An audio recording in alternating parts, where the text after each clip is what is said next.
Bible గ్రంథంలో దేవుడు అనేక మంది భక్తుల్ని ఆయన పని కొరకు వాడుకున్నట్టు మనకు సాక్ష్యం ఉంది. అపోస్తలుల్లో అందరూ కూడా దాదాపు దేవుని ఆత్మవశులుగా ఉన్నారు. తర్వాత భోజనపు పరిచర్యలో పరిచారకుడైనటువంటి ఫిలిప్పు, స్టెఫను ఇత్యాది భక్తులు సైతం పరిశుద్ధాత్మ వశులుగా ఉన్నట్టు మనకి సాక్ష్యం ఇస్తున్నాడు దేవుడు గ్రంథంలో. ఫిలిప్పు సమరయ ప్రాంతంలో దేవుని వాక్యాన్ని అందిస్తూ ఉన్నప్పుడు దేవుడు ఆయనతో మాట్లాడితే అక్కడి నుండి ఆయన వేరే ప్రాంతానికి వెళ్ళటం జరుగుతుంది. యెరూషలేము నుండి గాజాకు వెళ్ళే మార్గాన్ని కలుసుకోమని చాలాసార్లు చెప్పా, మళ్ళీ ఒకసారి గుర్తు చేస్తున్నా. ఆయన బయలుదేరటం, అక్కడికి ఆత్మవశుడై కొనిపోబడటం, అక్కడ కందాకే రాణి క్రింద మంత్రి అయి మరి యెరూషలేముకు వచ్చి ఆరాధించుకొని వెళుతున్న ఐథియోపియుడైన నపుంసకుణ్ణి కలుసుకోవటం, ఆయనకి సువార్త చెప్పటం, ఫలితంగా ఆయన బాప్తిస్మం పొంది తన త్రోవను వెళ్ళటం, ఇవన్నీ కూడా మనకు తెలిసిన సంగతులే. ఐథియోపియుడైనటువంటి ఆ మంత్రి ఆ యెరూషలేముకు వచ్చి జీవం గల దేవుని ఆరాధించుకుని తిరుగు ప్రయాణంలో ఉన్నప్పుడు ఫిలిప్పు వెళ్ళి అతనికి సువార్త అందించాడు. ఒకవేళ ఫిలిప్పు ఆత్మవశుడై ఉండకపోతే, దేవునికి వశం కాకపోతే అతను అక్కడి నుంచి వెళ్ళేవాడు కాదు. సమరయ ప్రాంతం నుండి, తనున్న ప్రాంతం నుండి వెళ్ళేవాడు కాదు. వెళ్ళకపోతే అక్కడ ఆ మంత్రి రక్షణ పొందేవాడు కాదు.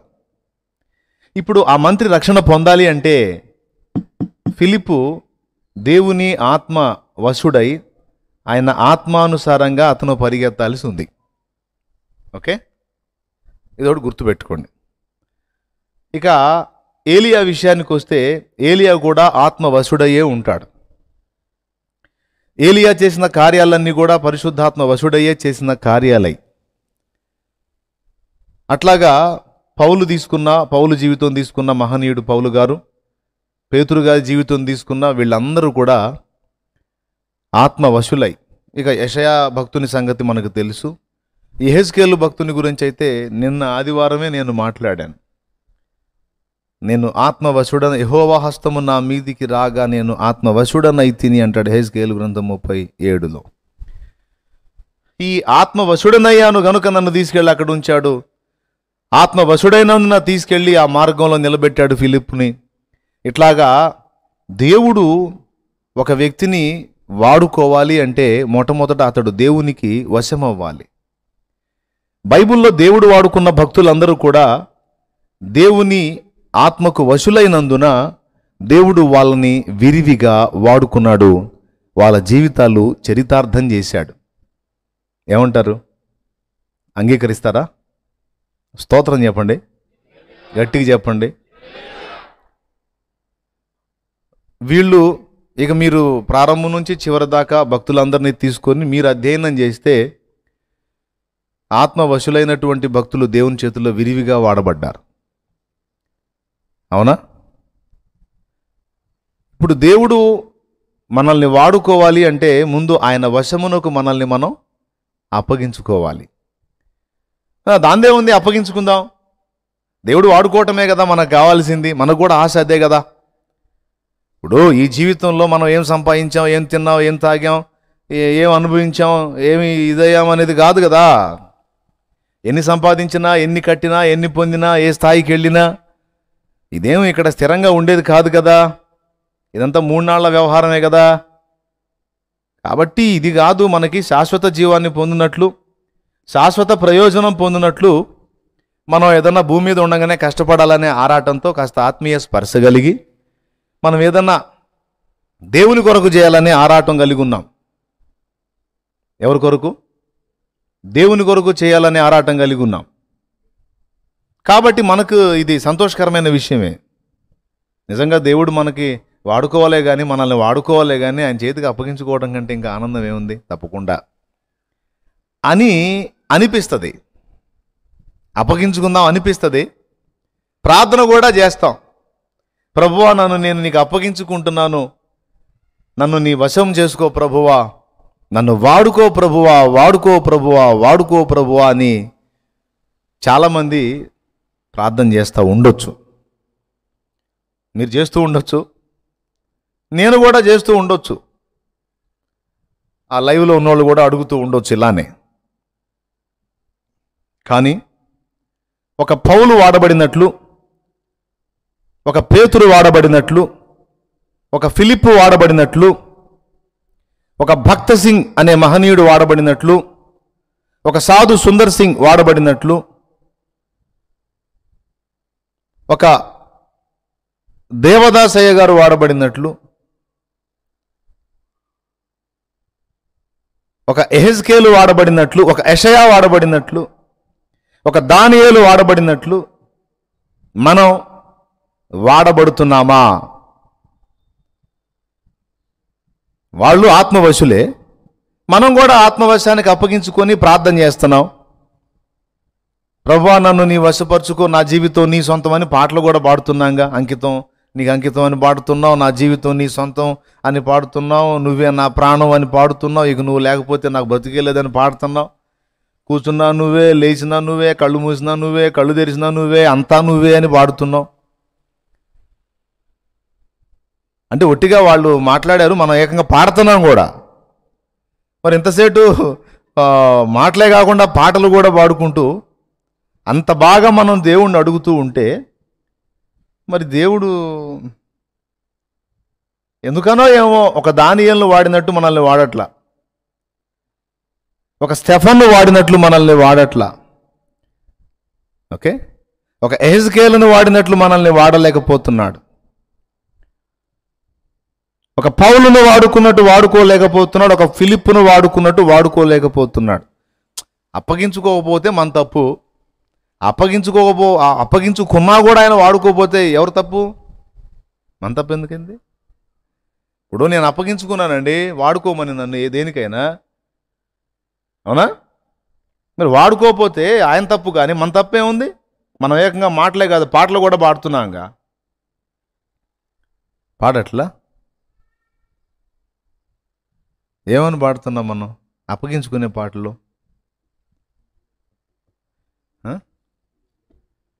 అది అది భలే గుర్తు చేశాడు. ఇదిగో దేవా నా జీవితం.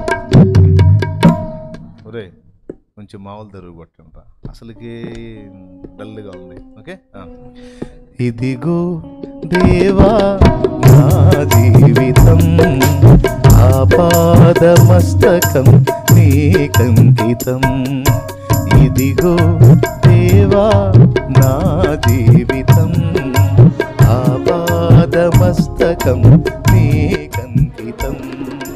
శరణం నీ చరణం, శరణం నీ చరణం, శరణం నీ చరణం, శరణం నీ చరణం.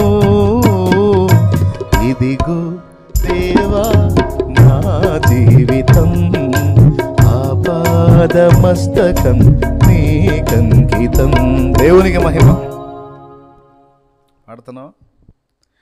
ఇంకా అసలు ఓల్డ్ సాంగ్. నడిపించు నావా నడి సంద్రమున దేవా, నవ జీవన మార్గమున నా జన్మ తరింప, నవ జీవన మార్గమున నా జన్మ తరింప. నడిపించు నానవా.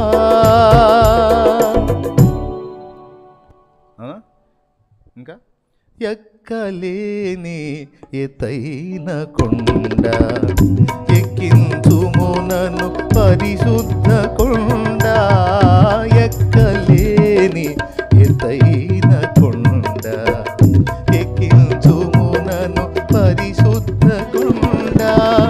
చక్కని ప్రభు నీ మోము చూడా, చక్కని ప్రభు నీ మోము చూడ. నీ కొరకే నే వెదకేను దేవా, నాకొకసారి కనిపించరావా?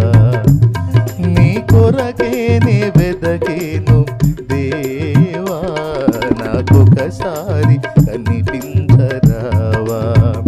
ప్రభు మొర వినవా, ప్రభు నీ కొరకేనే వెదకేను దేవా, నాకొకసారి కనిపించరావా? ఏమండి, ఈ మన సమర్పణ పాటలు అందుకని వరుసగా పాడుతున్నాను. ఏది పాటలు పట్టుకుని అనుకోకండి. స్తుతుల మధ్యలో నివసించువాడా, స్తుతికి పాత్రుడా, స్తుతుల మధ్యలో పాడదాం. నివసించువాడా, స్తుతికి పాత్రుడా, స్తుతియాగముగా నీ సేవలో ప్రాణార్పణ చేతునే. స్తుతియాగముగా నీ సేవలో ప్రాణార్పణ చేతునే.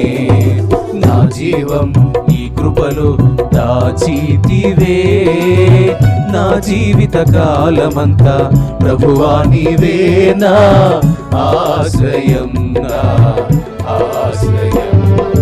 నా జీవం నీ కృపలో దాచితివే. దేవునికి మహిమ.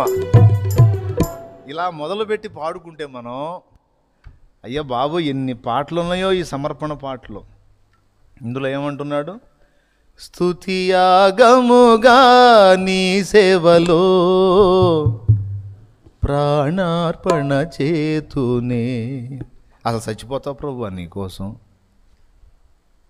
ఓకే, ఇందాకేమన్నాడు? అసలు నేను ఎక్కలేకపోతున్నాను, ఇదిగో చేతులు జాపుతున్నాను, నన్ను ఎత్తుకో, చంకన వేసుకో, పైకి ఎక్కించు అని ఇందాక పాడాం. అది ఎక్కలేనంత ఎత్తైన కూడని పాడాంగా. అది ఇంకేముంది? ఇప్పుడు వాళ్ళు పాడారు, నీ సేవలో కరిగిపోని నలిగిపోని. కరిగిపోయారు కాసేపు వాళ్ళు. సరే, నువ్వు పాడారు కదా, అందుకని చెబుతున్నాను నేను. తర్వాత గువ్వవలే నేనెగిరి నిన్ను చేరనా, నీ కూగిట నేను దిగి దర్శించనా. గువ్వవలే నేనెగిరి నిన్ను చేరనా, నీ కూగిట నేను దిగి దర్శించనా.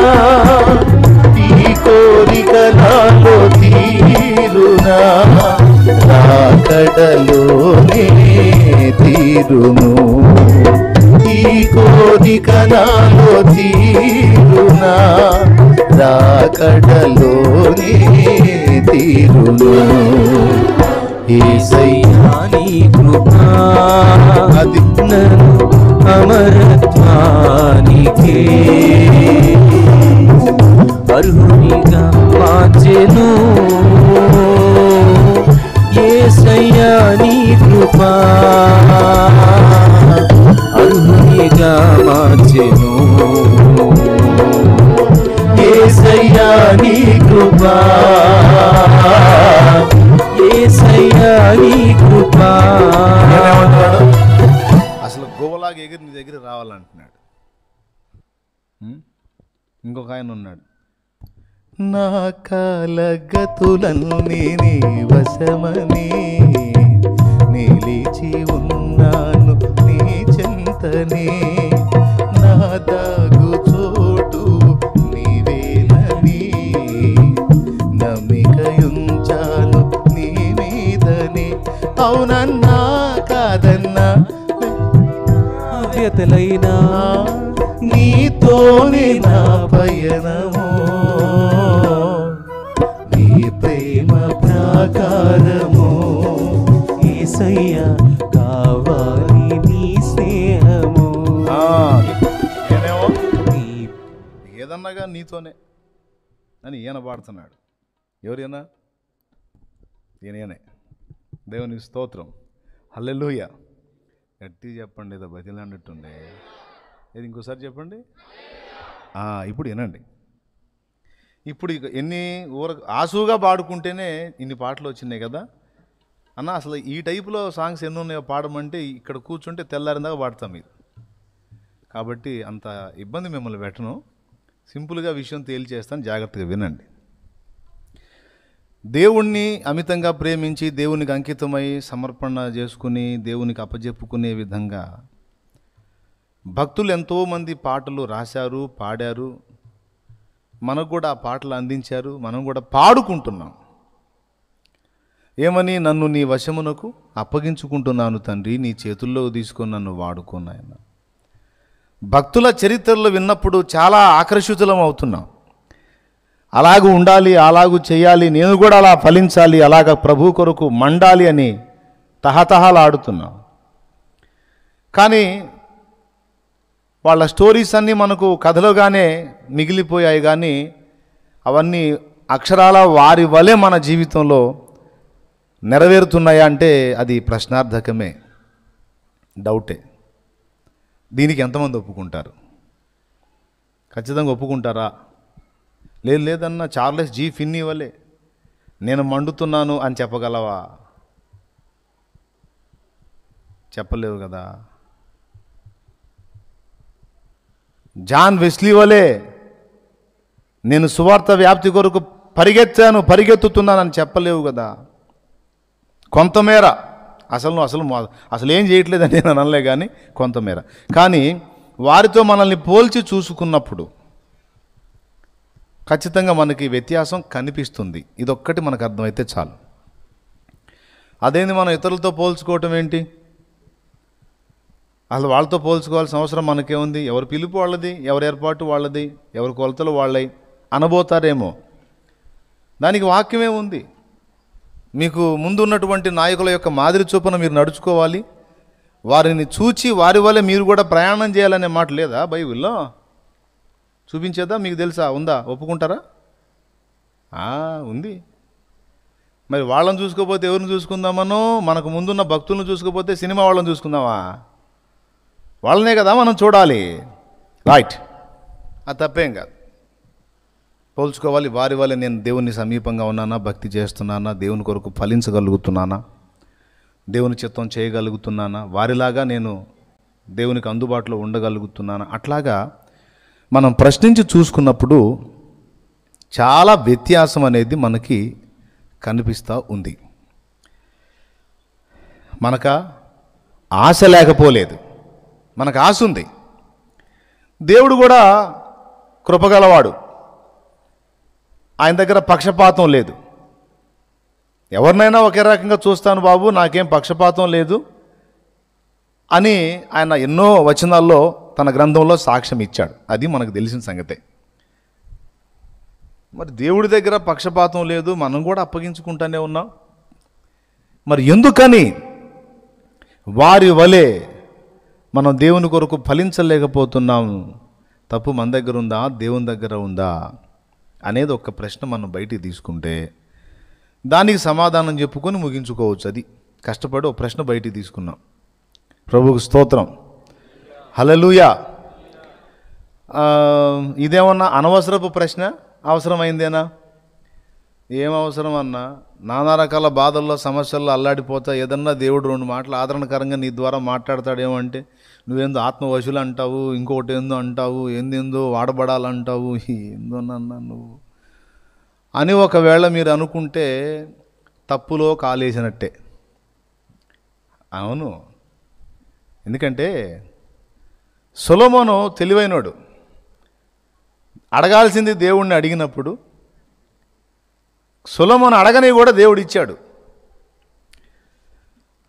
నా వయసు చిన్నది, ఇంత భారం నా భుజాల మీద పెట్టావు, ఈ ప్రజల్ని కాయాలంటే నా జ్ఞానం అవసరం తండ్రి, నా జ్ఞానం ఇవ్వమని దేవుణ్ణి అడిగితే శత్రువుల ప్రాణాన్ని కానీ ఆయుష్ను కానీ ఐశ్వర్యాన్ని కానీ నీవు కోరక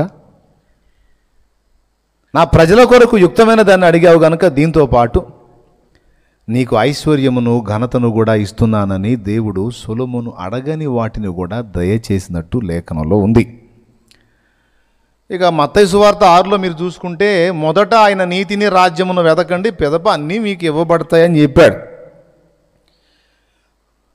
కాబట్టి ఇప్పుడు నాకు అప్పులు ఉన్నాయి, నాకు బాధలు ఉన్నాయి, నాకు సమస్యలు ఉన్నాయి, నాకు కష్టాలు ఉన్నాయి, నాకు కన్నీళ్ళు ఉన్నాయి, నాకు ఉద్యోగ ప్రయత్నం చేస్తున్నా, ఉద్యోగం రావట్లా, అమ్మాయి పెళ్ళి కావట్లా, అబ్బాయికి ఉద్యోగం రావట్లా, నాకేమో ఈ నొప్పులు తగ్గట్లా, ఇవన్నీ నువ్వు ప్రజెంట్ ఎదుర్కొంటున్నాయి అన్నీ పెద్ద ఆయనకి తెలుసు.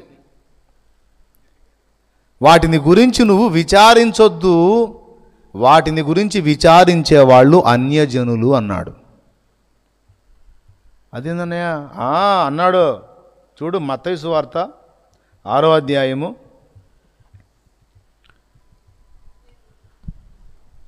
మైకుందా? మత్తయి సువార్త 6వ అధ్యాయము 30వ వచనం. నేడుండి రేపు పొయ్యిలో వేయబడు అడవి గడ్డిని దేవుడిలాగు అలంకరించిన ఎడల అల్ప విశ్వాసులారా. ఏమండి, ఆ పైన నుంచి చెప్పుకుంటా వస్తాడు, ఏమి తిందుమో, ఏమి త్రాగుదుమో, ఏమి ధరించుకుందుమో అని మీరు ఏం చింతపడొద్దు, దాని గురించి ఎవరు విచారిస్తారన్నాడు? అన్యజనులు వీటన్నిటిని గురించి. అద్దుగో, ఇప్పుడు ఒక్క మాట ఈ లైవ్లో ఉన్నోళ్ళు, తర్వాత వినేవాళ్ళు, ప్రస్తుతం ఉన్నోళ్ళు ఒక్కసారి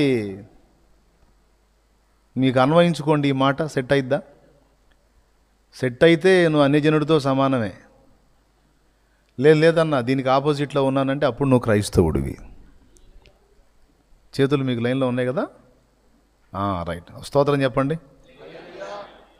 మళ్ళీ చెబుతా, ఏమి తిందుమో, ఏమి త్రాగుదుమో, ఏమి ధరించుకుందుమో, ఈ బాధల్లోంచి ఎట్లా బయటపడుదుమో, ఈ సమస్యల్లోంచి ఎట్లా విడుదల పొందుదుమో, ఇదేమగునో అదేమగునో అని వీటన్నిటి గురించి వేదన పడువాడు అన్యుడో. ఎందుకంటే వానికి సత్యదేవుడు తెలియదు.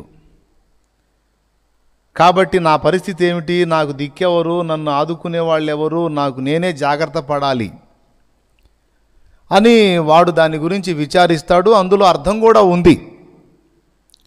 కానీ నువ్వు నేను విచారపడటానికి లాజిక్ లేదు. అది అందుకే నేను వాటిని పెద్దగా చెప్పండి. ఎందుకు షాలేం రాజన్న వరాలు గుప్పించడు, ఆశీర్వాదాలు చెప్పడు, మీకెందుకు అసలు కుప్పలు కుప్పలు పోసుకుంటారు, మామూలుగా ఉండదు, అసలు మీకు అట్ట దీవిస్తాడు దేవుడు, ఎట్ట దీవిస్తాడని ఆశీర్వాదాలు పోయడేంది అంటే, ఆశీర్వాదం అనేది ఎందులో దాగి ఉందో దాన్ని మీకు అందిస్తా.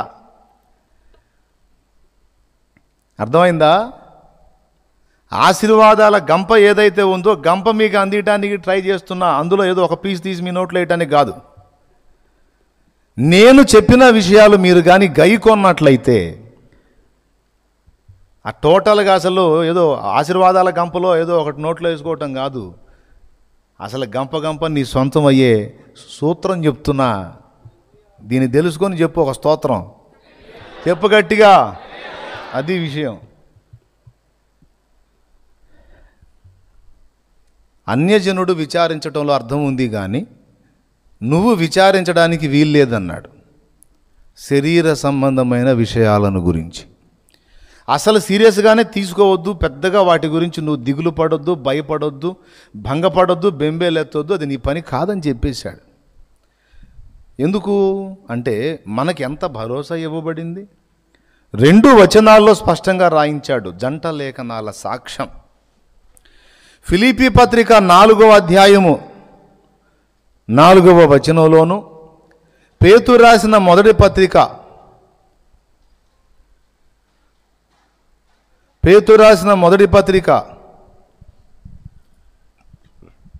5వ అధ్యాయము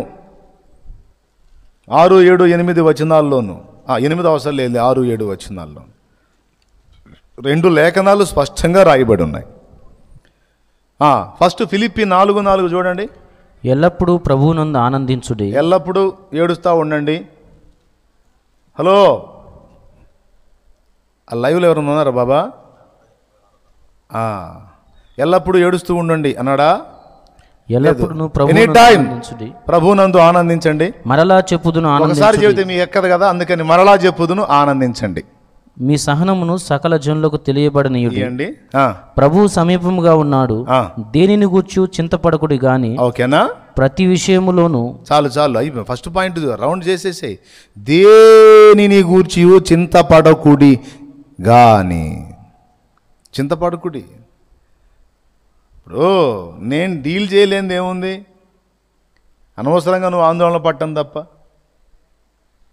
ఇప్పుడు నేను అంటూ నీకు తెలియకపోతే నువ్వు చింతపడు, దిగులు పడు, ఇబ్బంది పడు, రీజన్ ఉంది. నేను తెలియదు, నీకు ఆదరణ లేదు. అరే ఇప్పుడు నేను పరిచయం అయ్యాను, నేను బాగా అందుబాటులోకి వచ్చాను, నీ సొంతం అయిపోయాను, నీ విషయంలో బాధ్యత తీసుకున్నాను,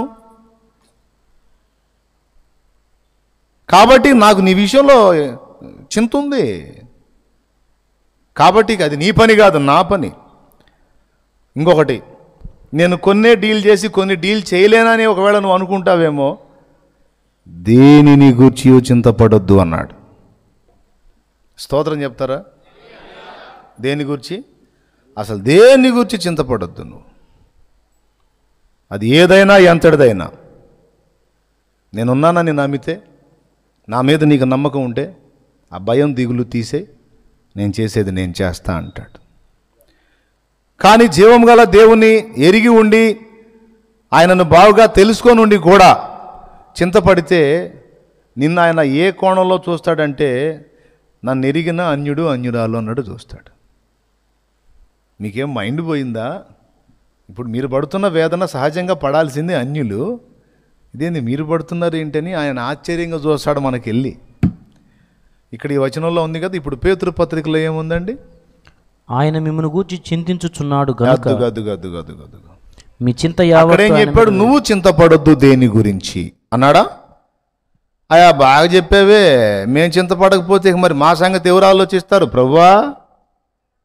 పట్టించుకునే దిక్కు లేక కుయ్యో మొర్రో అని మొత్తుకుంటున్నావు. నీకేం బాగానే చెబుతావు, పాస్టర్లు కూడా బాగానే చెబుతారు వాళ్ళకే. దేని గురించి చింతపడకూడదంట. ఆయనకి చింతలు లేవని మనం పడకూడదు అయ్యింది అనుకోవచ్చు ఒకవేళ కొంతమంది. మిమ్మల్ని చింతపడొద్దు అని ప్రభు ఎందుకు చెప్పాడు అంటే, ఇక్కడ చెప్తున్నాడు, నేను మిమ్మల్ని ఊచి చింతపడుతున్నాను, ఆ పని నాది. అర్థమైందా? అంటే మీది కాదు, అన్ని జనుల్లాగా ఇలాంటి వాటి గురించి మీరు విచారపడొద్దు అన్నాడు. ఇక నువ్వు ఏ సమస్య చెబుతావో నాకు చెప్పు. రోగం సమస్య చెబుతావా? కుటుంబంలో వ్యక్తుల మార్పు సమస్య చెబుతావా? ఆర్థిక సమస్య చెబుతావా? అప్పుల బాధ చెబుతావా? ఈ పెళ్ళిళ్ళ వ్యవహారం చెబుతావా? పిల్లల సంగతి చెప్తావా? పిల్లలు పుట్టలేదని చెబుతావా? లేకపోతే పుట్టిన వాళ్ళ చదువు సంగతి ఏందని చెబుతావా? నువ్వు ఏదన్నా చెప్పు, అవన్నీ కూడా ఈ కేటగిరీలోకి వస్తాయి. ఏది అన్యజనుల విచారాల కేటగిరీలోకి వస్తాయి. అంటే ఏందన్నా అసలు వాటి గురించి ప్రార్థన చేయకూడదంటే చేయొద్దని ఎవరన్నారు? కానీ ఏది ప్రాముఖ్యమో మొదట దాన్ని గుర్తించు. దేనికి ఎక్కువ మనం విలువనివ్వాలో దాని మీదకి మన దృష్టిని ఆకర్షిస్తున్నాడు దేవుడు. స్తోత్రం చెప్తారా? అన్యజనుల్లాగా మీరు వాళ్ళలాగా విచారపడొద్దు, చింతపడొద్దు.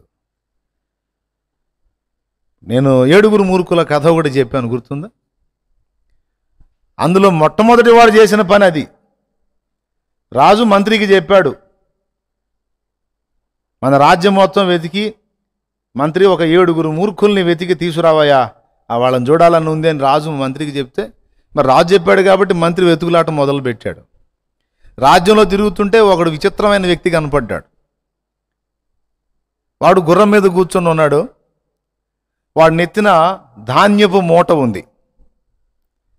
వాడేమో గుర్రం మీద కూర్చున్నాడు. ధాన్యపు మూట, బరువైన ధాన్యపు మూట వాడి నెత్తి మీద ఉంది. ఏందిరా నువ్వు గుర్రం మీద పోతా ఉన్నావు కదా, మరి ధాన్యపు మూట నెత్తిన పెట్టుకున్నావు ఏమిటి అంటే, వాడు చెప్పాడనమాట, ఏమని? నేనే దానికి బరువు అయితే మళ్ళీ ఈ ధాన్యపు మూట దాని మీద ఎందుకు, అందుకని నా నెత్తినే పెట్టుకున్నాను. ఎంత తెలివిగల్లోడు! ఏమండి, అజ్ఞానం అంటారా, అమాయకుడు అంటారా, వెర్రోడు అంటారా, పిచ్చోడు అంటారా, మూర్ఖుడు అంటారా, మూఢుడు అంటారా, ఏదో మీరే చెప్పుకోండి. అయినా అసలు అట్లాంటి మనుషులు ఎందుకు ఉంటారులేన్న మరి కథలు. మన ఎవరో ఒక ఆమె చెబుతుంది, మీరు కథలు భలే బాగా చెప్తారండి. ఎవరో ఒక కామెంట్ పెట్టింది, ఎప్పుడున్నా ఒకసారి చూస్తుంటాను నేను. అది అసలు మీరు కథలు భలే బాగా చెప్తారండి అంటే, అది కాటేసిందా లేకపోతే ఏమన్నా పొగిడిందా? నాకేం అర్థం కాల. అంటే నేను చెప్పే వాక్యం ఆమెకి కథల్లాగుందా? ఒక ఎగ్జాంపుల్ తీసుకొని నేను మెసేజ్ చెప్తాను. సరే, ఎట్లయితేనేమిలే, నీకు విషయం సింపుల్గా అర్థమైతే నాకు అంతే చాలు. ఎవరేమనుకుంటే నాకే. నేను అనుకున్నాను బాగా నచ్చిందేమో కదా అని. స్తోత్రం. వాడు నెత్తి మీద పెట్టుకున్నాడు. ఊరుకోనా, మరి అంత పిచ్చోడు ఎవడుంటాడు? గుర్రం మీద కూర్చొని మోపు నెత్తిన పెట్టుకునే పిచ్చోడు ఎవడుంటాడన్నా? కథ కాకపోతే అంటే లేదన్నా, రియల్ లైఫ్లో ఉన్నారన్నా. ఎవరో కాదన్నా, మనమేనన్నా. కాదా? అబద్ధాలు ఆడకుండా చెప్పండి. అసలు నాకు ఈ భూ సంబంధమైన విచారాలు ఏవి లేవన్నా. నేను చాలా ఫ్రీగా ఉంటాను అసలు అన్నోళ్ళు చేతులు ఎత్తండి. చేతులు ఎత్తితే మళ్ళీ ఇక తిరిగి ఉండదు. మళ్ళీ నేను ఒప్పుకుంటా. ఎత్తండి. లైవ్లో ఉన్నోళ్ళు కూడా ఎత్తాలి. ఉందా మీకు? సమస్య లేదు. అందరికీ ఉన్నాయి విచారాలు, అందరికీ ఉన్నాయి ఆందోళనలు. ఎక్కువ శాతం ఈ భౌతికమైన వాటి విషయంలోనే మెంటల్ టెన్షన్స్ ఎక్కువ కదా. ఇప్పుడు మిమ్మల్ని అందరినీ ఏ జట్లో చేర్చాలా? 7 మూర్ఖుల్లో నంబర్ 1 వాడేగా. అరే, వాడు నెత్తిన మూట అదేంది ధాన్యపు బస్తా పెట్టుకున్నాడు, వాడేం గుర్రం మీద కూర్చున్నాడు. ఇద్దరిని మోస్తుంది ఎవరు? ఇంకేం కర్మ, మెడలు పోయేటట్టు మోయటం దేనికి? దాని మీదే వేస్తే ఇద్దరిని మోసిద్దిగా. అరే, యేసయ్య ఒళ్ళో కూర్చొని యేసు రక్తంలో కడగబడి యేసు కౌగిట్లోకి వెళ్ళిపోయిన తర్వాత ఇంకా నువ్వు విచారపడితే ఏమన్నా అర్థం ఉందా అని చెప్తున్నా నేను. ఇంకా నీ దిగులు, నీ విచారం, నాయన కొంతమంది అయితే శూన్యంలో చూస్తూ ఆలోచిస్తుంటారు. ఏందో నాకు అర్థం కాదు. ఏంది బాబు అంత జీవన మరణ సమస్య ఏంటి తల్లి? కలతలిన్నైన రాని, కష్టమే ఎదురు కాని, పరివై నీవు ఉండగా నాకు కలుగదులేమి. కలతలిన్నైన కాని, కష్టమేదైన రాని, నాకా పరివై నీవు ఉండగా నాకు కలుగదులేమి. కృప చాలు యేసు స్వామి, నీ మాటే నాకిల హామీ. నీ కృప చాలు యేసు స్వామి, నీ మాటే నాకిల హామీ. నా ఇష్ట భాగస్వామి, నీతోనే నాతి చరామి. ఎవరేమన్నానేమి, నీ మాటే నాకిల హామీ. నీ కృప చాలు యేసు స్వామి. అది ఇప్పుడు చెప్పండి బాబా, దేని గురించి విచారపడాలి మనం? దేని గురించి విచారపడాలి? ఏందని అటు చూస్తారు? సున్నం కొట్టిండాళ్ళ, బెల్లం కొట్టిండాళ్ళ ఇది అంటారు కదా. సున్నం కొట్టిండాళ్ళేనా? కాస్త నోరు తెరిచి మాట్లాడండి. దేని గురించి విచారించాలి? శరీర సంబంధమైన సంగతులను బట్టియా, ఆత్మ సంబంధమైన సంగతులను బట్టియా? అది మనం మైండ్లోకి ఎక్కాల్సింది ఎక్కితే ఇక మిగిలిన సంగతులన్నీ ఆయన చూసుకుంటాడు. అందుకే శాలేమన్నా ఎక్కువ ఈ భౌతిక దీవెనల ప్రస్తావన తేడు. ఎందుకంటే రహస్యం అంతా ఆత్మీయతలో ఉంది గనక అది ఒకడు వంట పట్టించుకుంటే అతడు దీవించబడటమే కాదు, అతడు అడుగు పెట్టు ఇల్లెల్లా దీవించబడింది. నీకు దీవెన కాదు, అనేకులకు దీవెనగా నువ్వు మారిపోవాలన్నది నా కోరిక, అది నా బాధ. అందుకు ఈ బోధ. ఇప్పుడు విషయానికి వద్దాం. ఇంకా మీకు ఇప్పుడు భౌతిక విచారాలు ఏమైనా ఉన్నాయా? సమస్యలను గురించి విచారాలు ఏమైనా ఉన్నాయా? ఇక ఉంటే మిమ్మల్ని నేను కూడా అన్యుల లెక్కలో రాసుకుంటా. ఎవరి లెక్కలో? ఏం లేవుగా. ఇప్పుడు మర్యాదగా ఆత్మ సంబంధమైన సంగతులు వినండి. ఈ దిశగా మీ ఆలోచనలను నడిపించుకోండి. మీ సమస్యలు ఎలా డీల్ అవుతా వస్తాయో కనిపెట్టండి. ఊరిక మీ మనసుని దేవుని ఆత్మీయత మీద లగ్నం చేసి దేవుని వెతుకున్నట్లుగా మీ మైండ్ని అలా తిప్పండి. ఇక దేన్ని లక్ష్య పెట్టొద్దు. ఎంత విచారం అన్నారా అని, ఎంత సమస్య అన్నారా అని దాన్ని ఆయన చేతికి అప్పచెప్పి నువ్వు ఆయన్ని వెంబడిస్తా ఉండు. నువ్వు ఏది నీకు ఎదురు ఉంటుందో చూద్దాం. ఉంటుందా? అది సొలొమోను చేసిన తెలివైన పని. కోరాల్సింది కోరాడు కాబట్టి కోరనివి కూడా దేవుడు ఇచ్చినట్లే. మీరు మొదట నా నీతిని, రాజ్యమును వెదకండి, అవన్నీ మీకు ఇస్తాను అన్నాడు. ఏ పొద్దు లేచి తిండి గొడవ, బట్టలు గొడవ, ఇంటి గొడవ, ఇది ఈ గొడవలు ఏంట్రా పిచ్చోడ, వదిలేయ్. నా నీతిని, నా రాజ్యమును వెతుకు, అవన్నీ ఏముంది, నేను నీగాక ఎవరికి ఇస్తాను? కాదు బేటా, నీగాక ఎవరికి ఇస్తాను? నేను శ్రీమంతుణ్ణి, కాకపోతే ఏదో ట్రైనింగ్ పీరియడ్లో ఉన్నావు కాబట్టి కొద్దిగా అవసరాన్ని బట్టి ఏదో కొద్దిగా ఇస్తా ఉన్నాను, ఎక్కువ ఇస్తే అసలు పాడైపోతావు, ఇంత మాత్రం కూడా అందుబాటులోకి రావని. కాస్త కొద్దిగా ఎగస్ట్రాలు అనిపించినప్పుడు కొన్ని ముళ్ళులు గుచ్చుతా ఉన్నాను, ఏదో లైన్లోకి రావడానికి, కంట్రోల్లో ఉండడానికి, అంతే. అది కూడా అవసరాన్ని బట్టి అగ్ని వంటి శ్రమలు, అంతే. నేను చెప్పే ప్రతిదీ కూడా లేఖనం లింక్ అయి ఉంటుంది. అంతమించి అది నువ్వే పెద్ద జుట్టు బీక్కొని ఆలోచించాల్సినంత గొప్ప ఏమీ లేవు.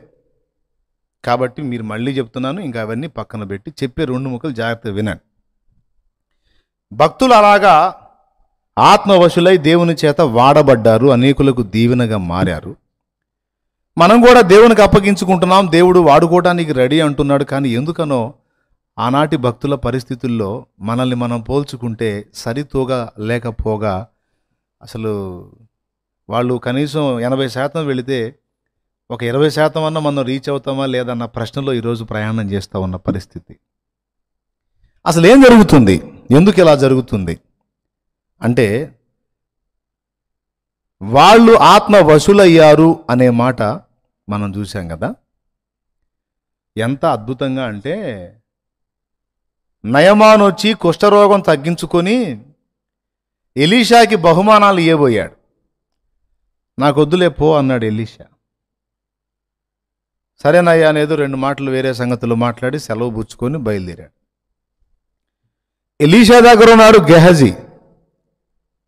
అరే మంచిగా పైసలు ఇస్తాను, వెండి బంగారాలు ఇస్తాను, బట్టలు ఇస్తానంటే, రే అబ్బాయి తీసి లోపల పెట్టరా అని పురమాయించకుండా, ఈ పిచ్చోడేంది, ఆయన తినడు, పక్కనోడిని కూడా తిన్నాడు, ఇదేం కర్మ అని పాపం ఎంత అల్లాడిపోయాడో ఏమో తమ్ముడు విజయ్. గెహజీ ఎట్లా చూసుంటాడు ఎలీషాను అసలు కదా.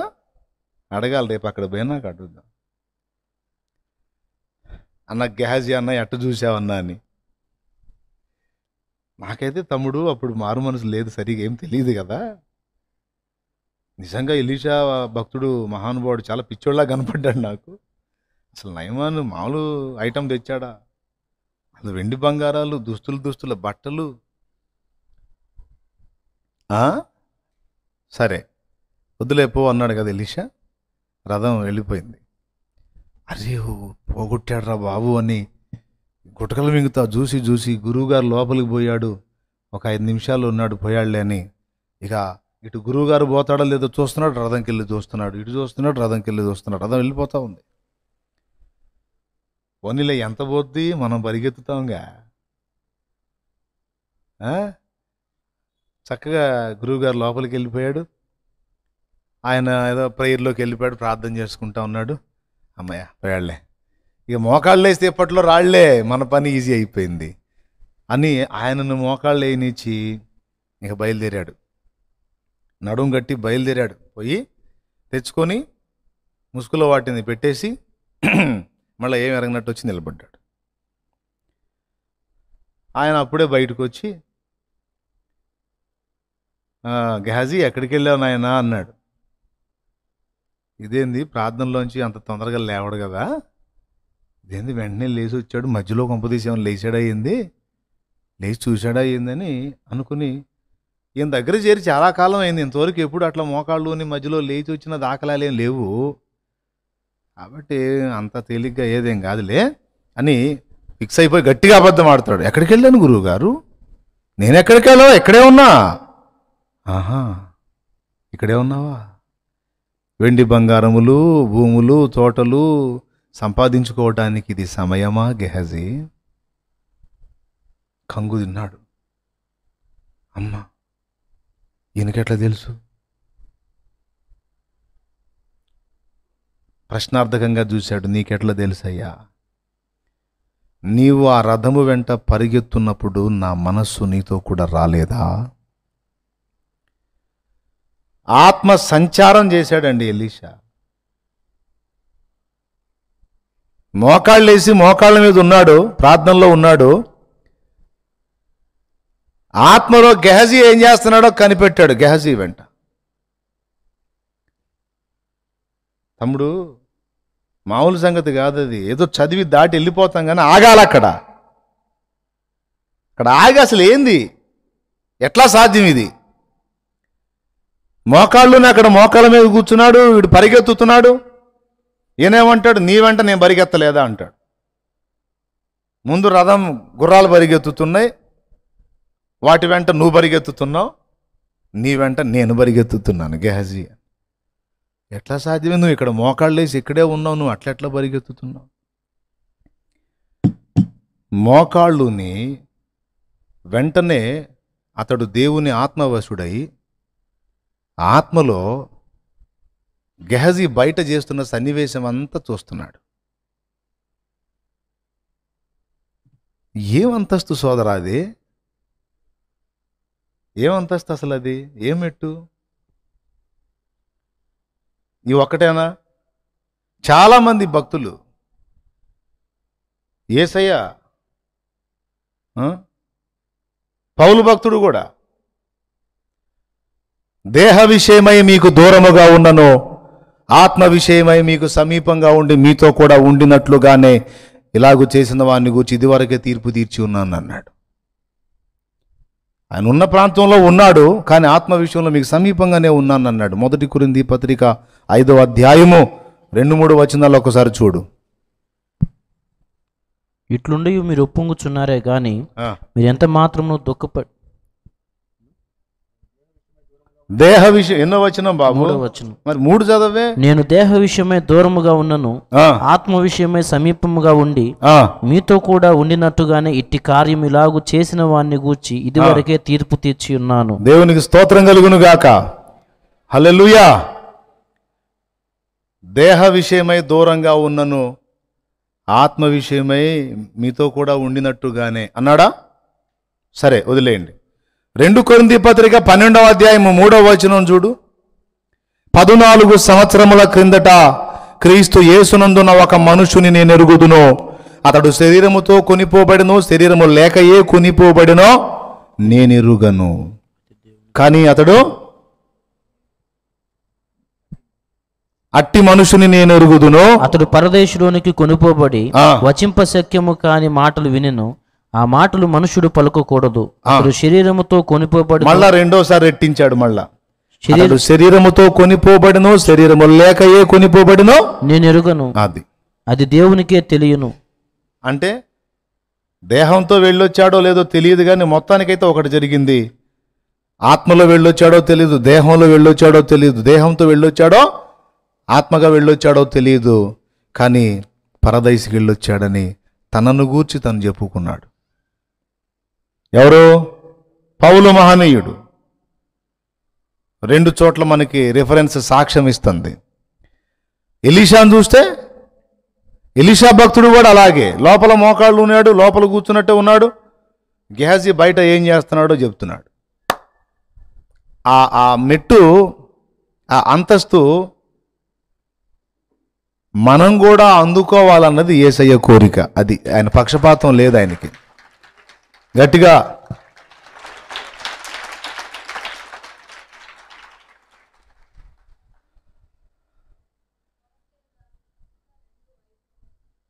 కొలసై 2:5లో కూడా ఉంటుంది ఇదే ప్రస్తావన. కాబట్టి ఈ విషయాలన్నీ కూడా మీరు మనస్కరించి ఆలోచన చేయాలి. నా కోరిక ఏంటంటే, ఇంతమంది వింటున్నారు కదా, ఒక్కళ్ళన్నా ఉండకపోతారా, ఒక్కళ్ళకన్నా ఎక్కకపోయిద్దా, ఒకళ్ళన్నా ఆ టైపులోకి పట్టబడకపోతారా అన్న ఆశతో చెప్తున్నా. ఆహా, మాకు చెబుతున్నావు, మరి నీ సంగతి ఏంటంటే, నేను కూడా సాధనలో ఉన్నాను సోదరా. నేను దాని గురించి పట్టింపు లేకుండా మీకు బోధించట్లా. నేను కూడా ఆ విషయమే ఆసక్తి కలిగే ఉన్నా. నా ఆశ, నా పట్టుదల, నా తపనంతా ఆ దిశగానే ఉంది. కానీ ఇక లోకపోకడ మీద నేను మైండ్ పెట్టలా. అలాగే సేవకత్వంలో మిగిలిన వాళ్ళు ఎలా పోరాడుతున్నారో దాని మీద కూడా మైండ్ పెట్టలా. వీళ్ళు ఎలా వెళ్తున్నారు, నేను కూడా ఇలా వెళ్ళాలా, అది కూడా పక్కన పెట్టేసుకున్నా. నేను బైబిల్ గ్రంథంలో చెప్పబడిన భక్తులు, ప్రస్తుత తరములో మరుగై ఉండి దేవునికి సమీపంగా ఉన్న భక్తులు, ముందు తరములో దేవునికి సమీపమై దేవుని ఆత్మతో వశులై నడిపించబడిన భక్తులు, ప్రభు దగ్గరికి వెళ్ళిపోయిన భక్తులు, వాళ్ళందరి అనుభవాలు గ్రంథంలో చదివి, వాళ్ళ చరిత్రలో చదివి, వాటన్నిటినీ కూడా ఆలోచనలో పెట్టుకున్న, ఆచరణలో పెట్టడానికి ప్రయాసపడుతున్నా. మీకు కూడా అదే నేర్పుతున్నా. ఏదో వేరే ఇప్పుడు లోకంలో మిగిలిన వాళ్ళు ఒక్కొక్కళ్ళు ఒక్కొక్క పందాలో ప్రయాణం చేస్తున్నారు. నేను కూడా అట్లాంటి పందాను కదా ఎంచుకొని ప్రయాణం చేస్తే మీకు కూడా ఈజీగా అదే అభ్యాస్తుంది. కానీ నేను వాటిని వేటిని ఎంచుకోవాలా, ఆ భక్తుల యొక్క భక్తి సాధననే ఎంచుకున్నాను కనుక ఇప్పుడు నాకు ఒక నమ్మకం ఏంటంటే, తయారైతే కొద్దిమంది తయారైనా, గొప్ప మంది తయారైనా సరైన సరికే తయారైద్ది. చెత్త మాత్రం తయారు కాదు. కొద్దో గొప్ప కనీసం ఒక 40% అన్నా, 80% వాళ్ళు పోతే ఒక 40% అన్నా ప్రయాణం చేయగలిగే భక్తుల్ని తయారు చేసే కృప పొందగలిగితే నాకు అంతే చాలు. స్తోత్రం చెప్దామా గట్టిగా? ఎందుకని మనకు అది సాధ్యం కావటం లేదు అంటే దానికి కారణం చెప్తాను, వినండి. వాళ్ళకి మనకున్న వ్యత్యాసం, వాళ్ళకు సాధ్యమైంది మనకు ఎందుకు సాధ్యపడదు అంటే, అది ఒక రోజుతో వచ్చేది కాదు. ఒకసారికి ఏదో చిటికలో వచ్చే మంత్రం ఏమీ లేదు. దానికి ప్రత్యేకమైన సాధన అవసరం.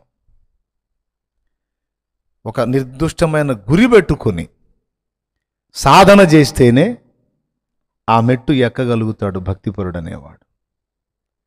లేకపోతే కింది అంతస్తులోనే ఉంటాడు. ఇవన్నీ ఆత్మీయుడు ఎక్కాల్సిన మెట్లు. దేవునికి స్తోత్రం కలుగును గాక. ఇప్పుడు చెప్తాను, వినండి.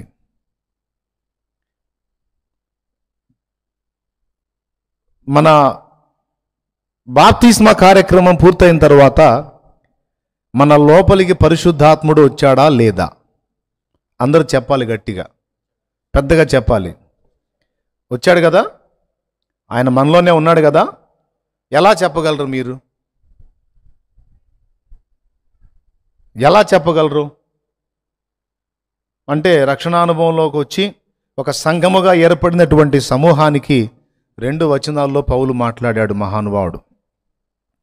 ఏమని? 1 కొరింథీ 3:16, అదే 1 కొరింథీ 6:19. 3:16లో మీరు దేవుని ఆలయమై ఉన్నారనియు దేవుని ఆత్మ మీలో నివసించుచున్నాడనియు మీరు ఎరుగరా? క్రీస్తు యేసునందు పరిశుద్ధ పరచబడి పరిశుద్ధులుగా ఉండుటకు పిలువబడిన కొరింథీ సంఘస్థులారా, దేవుని ఆత్మ మీలో ఉన్నాడన్నాడు. 6:19లో మీ దేహము దేవుని వల్ల మీకు అనుగ్రహింపబడి మీలోనున్న పరిశుద్ధాత్మకు ఆలయమై ఉన్నదని మీరు ఎరుగరా అన్నాడు. ఈ 2 వచనాలు మనకి స్పష్టమైన సాక్ష్యం. ఆయన మనలోకి వచ్చాడు. మీరు మారు మనసు పొంది పాపక్షమాపణ నిమిత్తం మీలో ప్రతివాడు యేసునామమున బాప్తిస్మం పొందుడి, అప్పుడు పరిశుద్ధాత్మను వరము మీకు అనుగ్రహించబడింది. అపోస్తలుల కార్యం 2:38. సో బాప్తిస్మం పొంది కడగబడిన ఒక వ్యక్తిలోనికి పరిశుద్ధాత్మ ప్రవేశము జరిగింది. అయితే ఆత్మ మన లోపలికి ప్రవేశించాడు, కానీ పూర్తిగా ఆత్మ పెత్తనం కిందికి మనం అంత తేలిగ్గా రాము. అది ఏదో ట్విస్ట్ అంటారు కదా, అది. ఆత్మ మన లోనికి ప్రవేశించాడు,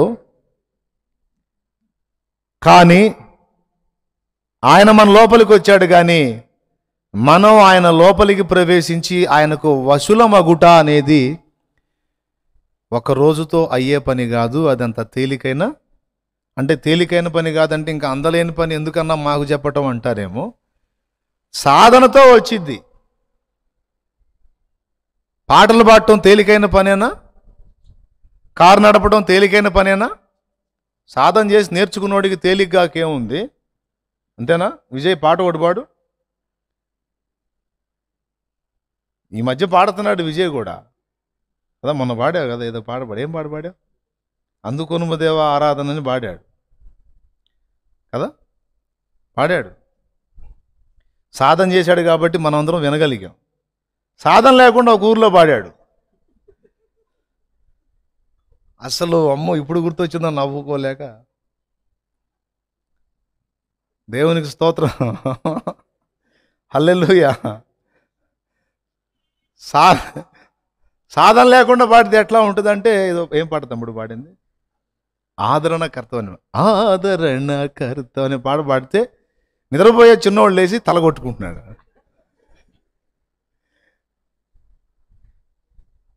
అంటే సాధన కావాలి. సాధన లేకపోతే పాడటం కష్టం. సాధన చేసినోడికి పాట సులభమే. డ్రైవింగ్ నేర్చుకున్నవాడు, సాధన చేసి నేర్చుకున్నవాడికి డ్రైవింగ్ సులభం. నేర్చుకోని వానికి అది ఎట్లా నడుపుతున్నాడు రా, ఈ రెండు చేతులతో ఈ స్టీరింగ్ తిప్పుతున్నాడు, గేర్ రాడ్ మారుస్తున్నాడు, ఈ కాళ్ళనేమో బ్రేకు, క్లచ్, ఎక్సలేటరు అన్నీ మొత్తం 2 కాళ్ళు 2 చేతులతో 5 పనులు చేస్తున్నాడు కదా.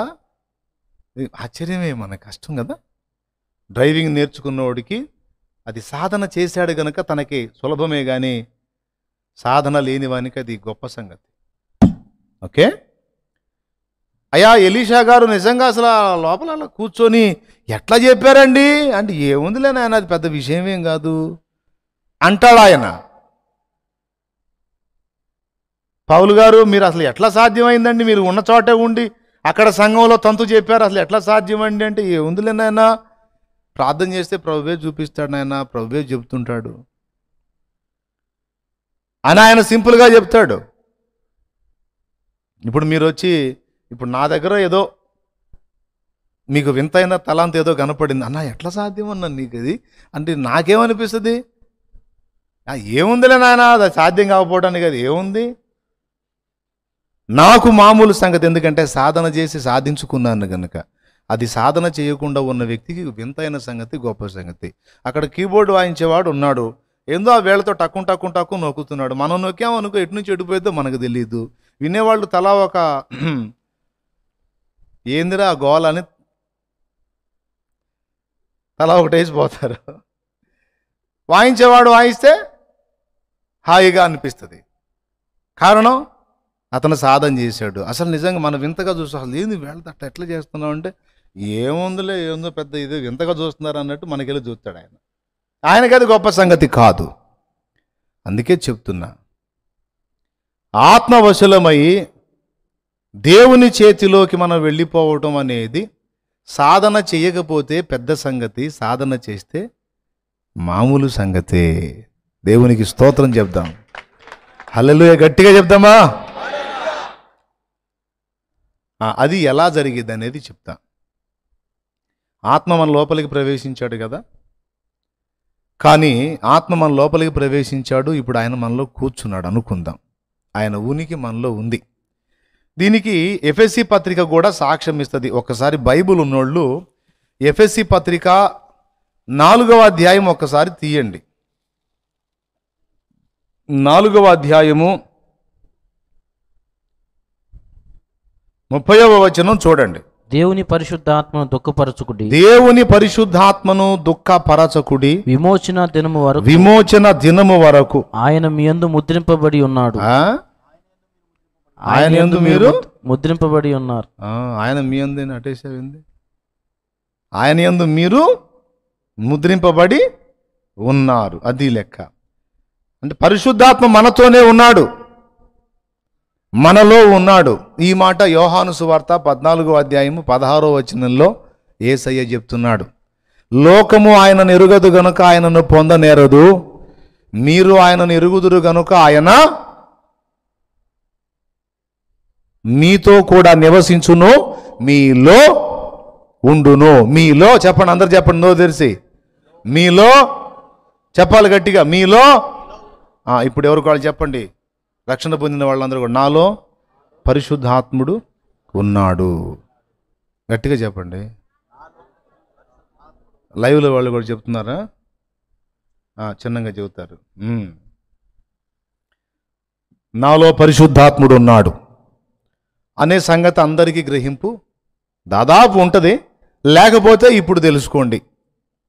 ఎప్పుడు నీలోనికి ప్రవేశించడం జరిగిందంటే, ఎప్పుడు నువ్వు ఆయనకు విధేయత చూపావో అప్పుడే నీ లోపలికి ప్రవేశించాడు. విధేయతకు మొదటి అడుగు మారు మనసు పొందుట, బాప్తిస్మం పొందుట. ఆ ప్రక్రియ జరిగిన తర్వాత ఆత్మ నీలోనికి ప్రవేశించాడు. ఇప్పుడు ఆయన నీతో ఉంటున్నాడు. ఎంతమంది ఉంటే ఎంతమందిలో ఒకడే అట్లా ఉంటాడంటే, మరి అలా ఉండటానికి అవకాశం ఉంది కాబట్టి ఆయన దేవుడు, దేవుని ఆత్మ. ఎందుకంటే చెబుతూ ఉంటే అందరికి డౌట్లు వస్తూ ఉంటాయి, అందుకని అది కూడా చెప్తున్నా. ఇంతమంది మనుషులు విడివిడిగా ఉంటే ఎంతమందిలో పరిశుద్ధాత్మ ఒక్కడే ఎట్లా ఉన్నాడంటే, ఇంతమంది కాదు ఇంకెంతమంది అయినా, ప్రపంచ జనాభా మొత్తం ఎంతమంది ఉన్నా అంతమందిలో కూడా తన ఉనికిని ఉంచగల సమర్థుడు ఆయన. దేవునికి స్తోత్రం కలుగునుగాక. హల్లెలూయా.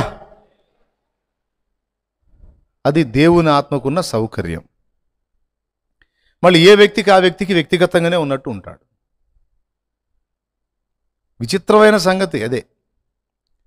ఇప్పుడు ఉదాహరణకి, ఇప్పుడు ఈ అబ్బాయితో నేను మాట్లాడుతున్నాను అనుకో, ఈ వెనకున్న ఆయన పిలిచాడు అనుకో, ఏమంటా, కాస్త ఆగవయా, ఏంది నువ్వు ఆయనతో మాట్లాడుతున్నాగా అంట. కాదన్నా, వినండి, నాకే 2 తలకాయలు ఉన్నాయండి, నువ్వు పిలిస్తే నీకెళ్ళి, ఆయన పిలిస్తే ఆయనకెళ్ళి. మనిషినయ్యా నేను, ఆయన మాట్లాడుతున్నాడుగా అని చిరాకు పడతా. ఈయన మీదే చిరాకు పడుతుంటే ఇటు ఇంకొకడు పిలిచాడు అనుకో, బుద్ధి లేదు నీకు, అవతల ఒకడు చెబుతున్నాగా మళ్ళీ అంటానా అన్నా, నాకు అవకాశం లేదు, ఎందుకంటే ఒకటే తలకాయ ఉంది కాబట్టి. కానీ దేవుడు అట్లా కాదు. ఏకకాలములో అందరితో వ్యవహరించుటకు ఆయనకు సౌకర్యము కలదు. అందుకే భక్తుడు దావీదు, దేవా నీవు నా దేవుడవు అన్నాడు. ఏమండి, ఈ కర్చీపు నాదండి అంటే దాని అర్థం ఏందండి, ఇది ఇంకొకళ్ళది కాదని. ఇప్పుడు ఆయన, దేవా నువ్వు నా దేవుడవు, నీవే నా స్వాస్యం, నువ్వే నా భాగం అన్నాడు. నేను ఊరుకుంటానేంది? ఇప్పుడు దావీదు భక్తుడు ఆ మాట అంటే నేను ఎట్లా ఊరుకుంటా? అదేందయ్యా, భలే పెద్ద మనిషిలాగా ఉన్నావే, నీ దేవుడు నువ్వు సొంతం చేసుకున్నా, మరి నా దేవుడు ఆయన నాకు దేవుడే అని నేను దావీదు మీద తగాదేసుకుంటా. అప్పుడు దేవుడు అంటాడు, ఒరే బాబు, నేను దావీదుకు దేవుణ్ణే, నీకు కూడా దేవుణ్ణే అంటాడు. ఎట్లా కుదిరింది నాయన, ఆయనతో నాతో ఎలా వ్యవహరించగలవు అంటే, ఆ సౌకర్యం నాలో ఉందిరా అని చెప్తాడు. అది ఎట్లా అంటే చెప్తాను వినండి. 10 గంటలకు ఒక వ్యక్తి రోడ్డు మీద ప్రయాణం చేస్తున్నాడు. సడన్గా ఒక ప్రమాదం సంభవించింది. యేసయ్యా అన్నాడు. ఆ 10 గంటల సమయంలో దేవుడు అడ్డుపడి కాపాడాడు. ఆ ప్రమాదం తప్పిపోయింది. అదే 10 గంటలకు ఒకడు ఎగ్జామ్ రాస్తా, దేవా నాకు తెలియదు, నా పక్కన నువ్వు కూర్చుంటేనే, లేకపోతే నా వల్ల కాదంటే సరే కూర్చొని ధైర్యపరిచాడు. అదే టైంకి ఒక తల్లి, ఒక సోదరి ప్రసవ వేదన పడతా, ప్రభువా నాతో కూడా ఉండవా అని అడిగింది. భక్తురాలు నిలబడ్డాడు అక్కడ. అదే టైంలో ఒక భక్తుడు, దేవా నువ్వు నాకు కనబడాలి, నాతో మాట్లాడాలని ఏడుస్తుంటే ఉపవాసం ఉండి, సరే ఎందుకునైనా అంత బాధపడి వచ్చాలని ఆయనతో మాట్లాడుతున్నాడు. అదే టైంలో ఒక భక్తుడు, యేసయ్య వాక్యం చెప్పడానికి వెళ్తున్నాను, నా పక్కన ఉండవా, వాళ్ళకి కనబడవా, వాళ్ళతో మాట్లాడవా అంటే అక్కడ దేవుడు జోక్యం చేసుకుంటున్నాడు. అసలు ఎంతమంది ఉన్నారు? ఒక్కడేగా, దేవుడు ఒక్కడే కదా. మరి ఎట్లా అంటే, దేవునిలో అందరితో వ్యవహరించుటకు నేనని మనం ఎవరికి వాళ్ళం నేనని చెప్పుకుంటామే, ఆ నేను అనే స్వయం స్పృహ కేంద్రాలు కోటాను కోట్లున్నాయి. అది ఆయన స్పెషల్. అందుకే ఒక్కడే అనేకులుగా మారగలుగుతాడు. అనేక మందితో సంబంధాన్ని ఏర్పరచుకోగలుగుతాడు. మళ్ళీ ఏ వ్యక్తికి ఆ వ్యక్తికి పర్సనల్గా ఎనీ టైం అందుబాటులో ఉంటాడు. ఇది ఎలా సాధ్యం అంటే పోయి అడగండి. ఇప్పుడే తెలుసుకోవాలంటే లేదు లేదు, నిదానంగా తెలుసుకుందామంటే అందరం కలిసి వెళ్తాం కదా, చిన్నగా నిదానంగా, అప్పుడు ఇటు కూడా ఆయన చెబుతాడు. మరి రేపు నిత్యత్వంలోకి వెళ్ళినాక ఇది ఎట్లా సాధ్యం అంటే మనకు తెలియని సంగతులు ఎన్నో పాఠాలు ఉన్నాయి, బోల్డ్ అని పాఠాలు. స్తోత్రం చెప్పండి. మెట్టుకు మీకు డౌట్ లేదు కదా, దేవుడికి ఆ సౌకర్యం ఉంది కదా. ఇప్పుడు పరిశుద్ధాత్మ అందరిలో ఉన్నాడా లేదా? రైట్, అందరిలో ఆయన ఉన్నాడు. నాలో ఉండి నీతో మాట్లాడుతున్నవాడు ఆయనే, నీలో ఉండి నా మాటలు నువ్వు గ్రహించున్నట్లు ఆ గ్రహణ శక్తిని, ఆ జ్ఞానమును అందిస్తూ ఆ ఏకాగ్రత నిలుపుతున్నవాడు ఆయన. ఇదిగో ఈ మాట పట్టుకో, ఈ పాయింట్ చూడు, ఇది నీకు చెందింది, ఇదిగో దీన్ని నువ్వు సీరియస్గా తీసుకో, నీలో ఉండి మాట్లాడుతున్నవాడు కూడా ఆయనే. దేవునికి స్తోత్రం. కాబట్టి ఆయన మనలోకి వచ్చాడు. ఆయన మనలోకి రావటం బాప్తిస్మం ద్వారా అయిపోయింది. ఇప్పుడు మనం ఆయన లోపలికి ప్రవేశించటం అనే ప్రక్రియ చిన్నది కాదు, అది క్రమక్రమముగా జరుగుతుంది. ఎలాగంటే ఈ దేహం మొత్తం కూడా ఒక రాజ్యంతో పోలుద్దాం. ఒక రాజ్యంతో, దేహం మొత్తం ఒక రాజ్యంతో. ఇప్పుడు భారతదేశం ఉంది, ఒక దేశంతో పోలుద్దాం. కాశ్మీర్ గొడవ తెలుసుగా మీకు, ఆక్రమిత కాశ్మీర్ అని ఉంది తెలుసా? ఇప్పుడు పాకిస్తాన్కి మనకి గొడవ దేనికాడ? కాశ్మీర్ దగ్గరేగా. ఆక్రమిత కాశ్మీర్ అంటారు కదండి, అవునా? ఆ కాశ్మీర్ మాది అంటే మాది అని. కొంత భూభాగాన్ని వాళ్ళు ఆక్యుపై చేశారు. వాళ్ళేమంటున్నారు? మా భూభాగం మీరు ఆక్రమణ చేశారు, ఇది మాదని వాళ్ళు తరచుగా ఇందులోకి రావటం, మన వాళ్ళు తరిమి కొట్టడం, మళ్ళీ ఇట్లా ఇతంతంతా జరుగుతుంది. కొంత అయితే ఆక్రమించుకున్నారు, దాన్ని కూడా మనోళ్ళు స్వాధీనం చేసుకోవాలని ప్రయాసపడుతున్నారు. ఇప్పుడు ఆక్రమిత కాశ్మీర్ విషయం మాట్లాడుకుందాం. అది వాళ్ళదా మందా?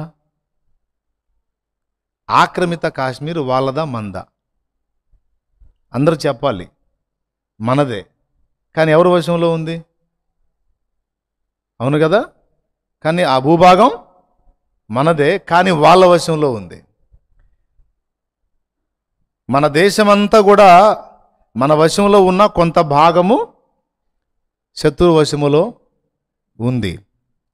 కాబట్టి కొంచెం కొంచెంగా గెలుచుకుంటూ స్వాధీనపరుచుకుంటూ కొంత భాగాన్ని కవర్ చేయగలిగితే మరికొంత భాగం ఇంకా స్వాధీనపరుచుకోవాల్సి ఉంది. స్తోత్రం. ఇది మీకు అర్థమైద్దని జస్ట్ అట్లా పోల్చి చెప్పా. అలాగా ఇప్పుడు మనము ఈ దేహమంతా నీదే ప్రభువా అని పాటలు పాడినా, సమర్పణలు చేసినా, తీసుకో ప్రభువా, వాడుకో ప్రభువా, నీకు అప్పగిస్తున్నా తండ్రి, స్తోత్రం అయ్యా అని మోకాళ్ళేసి అంత మొత్తుకున్నా సరే, ఆయన రెడీ అవుతాడు. ఓకే, నువ్వు చెప్తున్నావు కదా, నేను అదే పనిలో ఉన్నాలే ఆక్రమించుకోవటానికి. కానీ మోకాళ్ళుని ప్రార్థన చేసేంతవరకే, పాటలు పాడి స్తుతించేంతవరకే. కానీ పక్కకి వెళ్ళిన తర్వాత అప్పటిదాకా ఆక్రమించుకో, స్వాధీనం చేసుకో, సొంతం చేసుకో అన్న ఈ దేశంలో చాలా భూభాగము ఇంకా శత్రు వశముననే అప్పగించబడుతుంది. అర్థమైందా? ఇప్పుడు పరిశుద్ధాత్మ దేవుడు ఏం చేయాలంటే క్రమక్రమంగా ఒక్కొక్క భాగాన్ని ఆక్రమించవలసి ఉంది. ఎవరిలో? మనలో. ఒకేసారి మొత్తం ఆయనకి మాటగా అయితే అప్పగించుకుంటున్నాం, కానీ సజీవ యాగముగా ప్రతి భాగములోనూ పూర్తిగా ఆయన అధికారమునకు లోబడినంతగా మనం ఇంకా వాస్తవిక కోణంలో అప్పగింపబడలేదు. చాలామందిలో జరుగుతున్నది ఇదే. ఏమన్నా అర్థమవుతుందని నేను చెప్పేది? ఎంతమందికి అర్థమవుతుంది?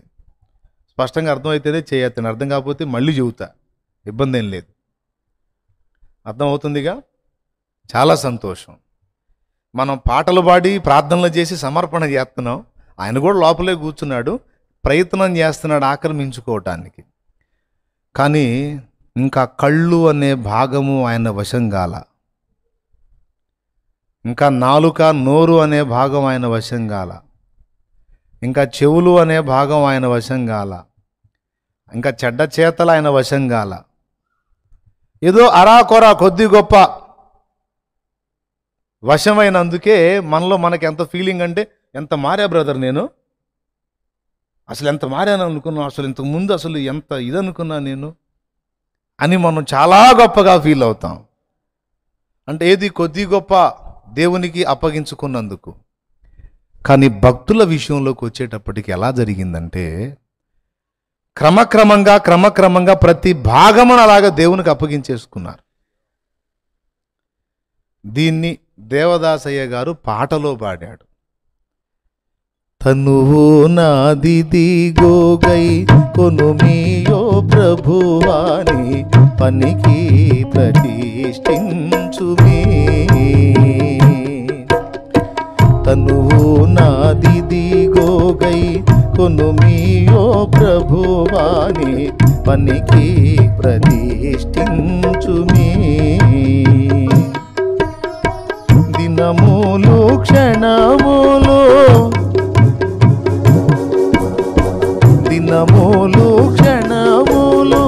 తీసుకొని అవి నీదు వినతిన్ ప్రవహింపజేయను శక్తి నీయుమి. తనువు నాదిదిగో కొనుమియో ప్రభువాని పనికి ప్రతిష్ఠించుమే. ఇప్పుడు కూడా చూడండి, పొరపాటు చేశారు. మళ్ళీ ఏం పొరపాటు అన్నావు, ఆగురా, నా చెవులు పడుతున్నాయి.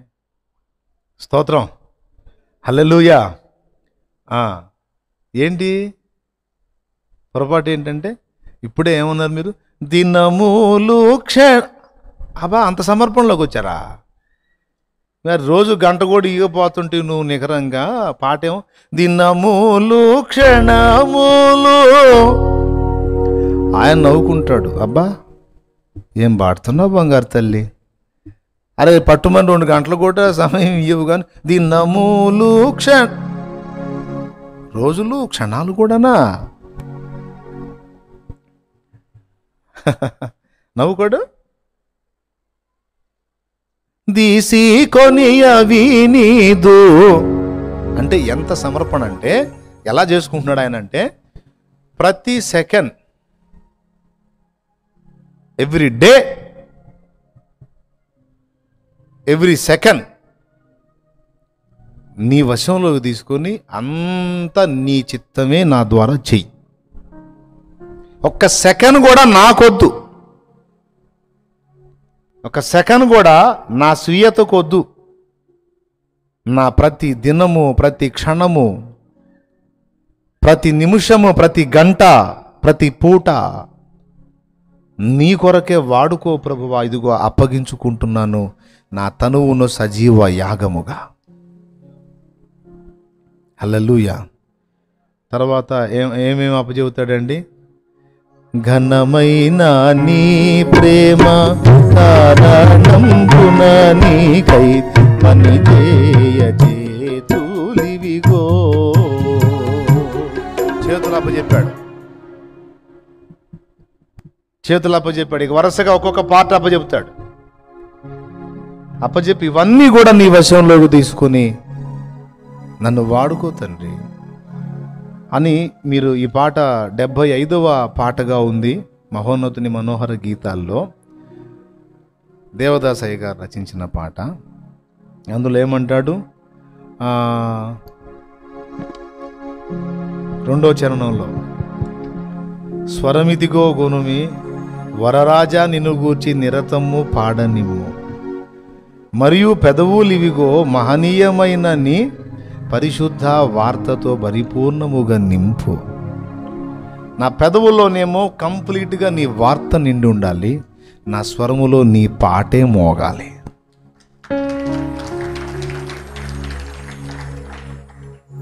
యథార్థం మాట్లాడదాం. ఇంకా మన స్వరం పూర్తిగా అప్పజెప్పబడిందా? ఇప్పుడు యేసయ్య పాటలు ఎంతసేపు పాడుతున్నాం కదా, మళ్ళా ఏదన్నా సినిమా పాట తగిలింది అనుకో, ఎవరన్నా ఉండి బయట పాడే అవకాశం అయితే ఆ మూలుగుడన్నా ఉంటుంది లోపల. పాటలు పిచ్చోళ్ళకి ఇది బాగా తెలుస్తుంది. ఆటోమేటిక్గా కొంతమంది కాలు కదులుతూ ఉంటుంది మంచి రిథం వినపడితే. కదలదా? అబద్ధాలు ఆడవాకండి, నిజం చెప్పండి. మంచి రిథం వినపడుతున్నప్పుడు ఆటోమేటిక్గా కాలు కాసేపు గదిలినాక సైతాన్ నేనేంటి ఇట్లా అని ముందైతే ఏం జరిగింది కదా, రైట్. కానీ వాళ్ళు ఎలాగైపోయారంటే ఏదో దేహంలో జీవిస్తున్నావు అనే పేరే కానీ పూర్తిగా ఈ శరీరం మొత్తాన్ని నువ్వు ఎలా అయినా వాడుకోవచ్చు అని క్రమక్రమంగా దేవుని ఆత్మకు తమను తాము అప్పగించుకున్నారు. ఇది ఒక పెద్ద పనిగా పెట్టుకొని సాధన చేశారు. దేవునికి స్తోత్రం కలుగును గాక. అన్న ఇది సామాన్యమైన విషయం కాదన్న. ఆ రేంజ్కి అన్ని కంట్రోల్ అయిపోయి పూర్తిగా దేవుని ఆత్మ వశంలోకి వెళ్ళాలంటే ఇది కష్టమేనేమోనన్న అంటే ప్రయత్నం చేస్తే ఆత్మ సహాయం చేస్తాడుగా. కనీసం కొంతలో కొంత. ఏలియా మన వంటి స్వభావం గల మనుషుడే అయినను ఆత్మవశుడైనాడు కదా. యోహాను మన వంటి స్వభావం గల మనుషుడే కదా. యోహాను యాకోబు ఇద్దరు అన్నదమ్ములు లేరు, ఉరిమెడివారు. జబదయి కుమారులండి, ఉరిమెడివారు. వాళ్ళల్లో ఒకడు కదా మరి యోహాను. దేవునికి స్తోత్రం, హల్లెలూయా. ఆత్మవశుడు, ఆత్మవశుడు. యెహెజ్కేలు ఆత్మవశుడు, ఏలియా ఆత్మవశుడు, ఎలీషా ఆత్మవశుడు. వీళ్ళంతా మామూలుగానే తిరిగిన వ్యక్తులు, భక్తులు. మన ముందు చెప్పినటువంటి భక్తుడు ముంగమూరు దేవదాస్ అయ్య గారు, ఆయన కూడా ఆత్మవశుడై జీవించాడు. నాకు ఈ మిషను ఆ మిషను అది ఇది భేదాలు నై. అన్ని మిషనుల్లో ఉన్నటువంటి భక్తులందరూ కేవలం నాకు ఇష్టలు. దేవునికి స్తోత్రం కలుగును గాక. హల్లెలూయా.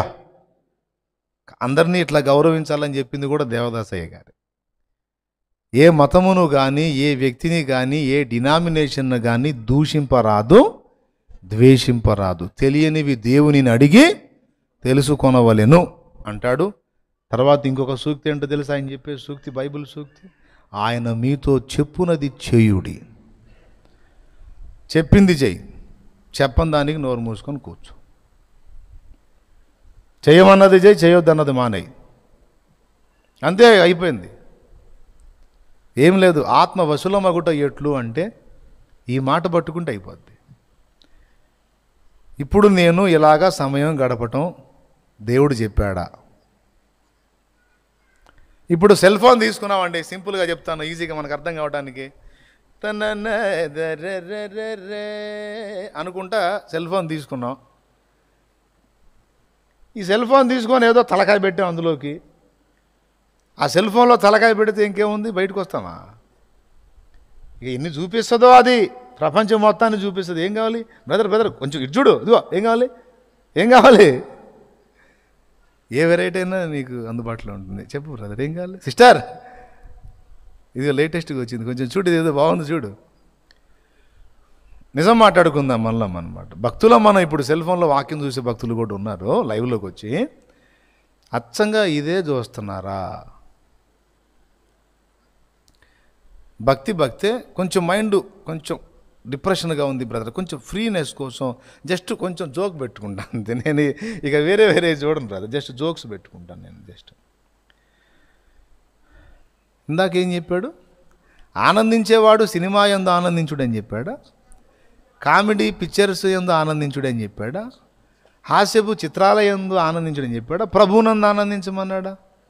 మరి మనం ఎందులో ఆనందించుచుంటిమి అంటే కొంచెం బ్యాలెన్స్ అవసరం. ఉన్నది ఓపెన్గా చెప్తున్నానండి, అందరి సంగతి చెప్తున్నాను. కాస్త ఏదో మైండ్ రిలీఫ్ కోసం బ్రదర్, అంతే. అని ఏదో అట్లా అడ్డం పెట్టేస్తాం, దృష్టి మళ్ళిస్తాం, ఆటోమేటిక్గా ఇక టైం అంతా అది లాగేస్తుంది. దేవదాసయ్య గారు ఒకవేళ ఈ తరములో ఈ దినముల్లో ఉంటే ఆయన భక్తి సాధన ఎలా ఉంటుందంటే ఆయన ఖచ్చితంగా అలానే ఉంటాడు. ఎలా? మనలాగా మాత్రం ఉంటాడు. ఒకవేళ దాన్ని ఉపయోగించాలి తప్పనిసరి అయితే దాన్ని ఎంతవరకు వాడాలో అంతవరకే వాడి ఇక మిగిలిన సమయం మొత్తం దేవుడు ఎలా చెప్పాడో అలా ఖర్చు చేయడానికి ఇష్టపడతాడు. వెంటనే ప్రశ్న రావాలి, ఇదిగో ఇలాగ నేను టైం వేస్ట్ చేయటం దేవుడు ఇష్టపడతాడా? ఒక నిజము కాని అబద్ధమైన దానికోసం నేను ఇంత సమయం కేటాయించటం దేవుడు నాకు చెప్పాడా? చెప్పలేదు కదా. ఈ మాటనే మనలో పరిశుద్ధాత్మ గుర్తు చేస్తాడు.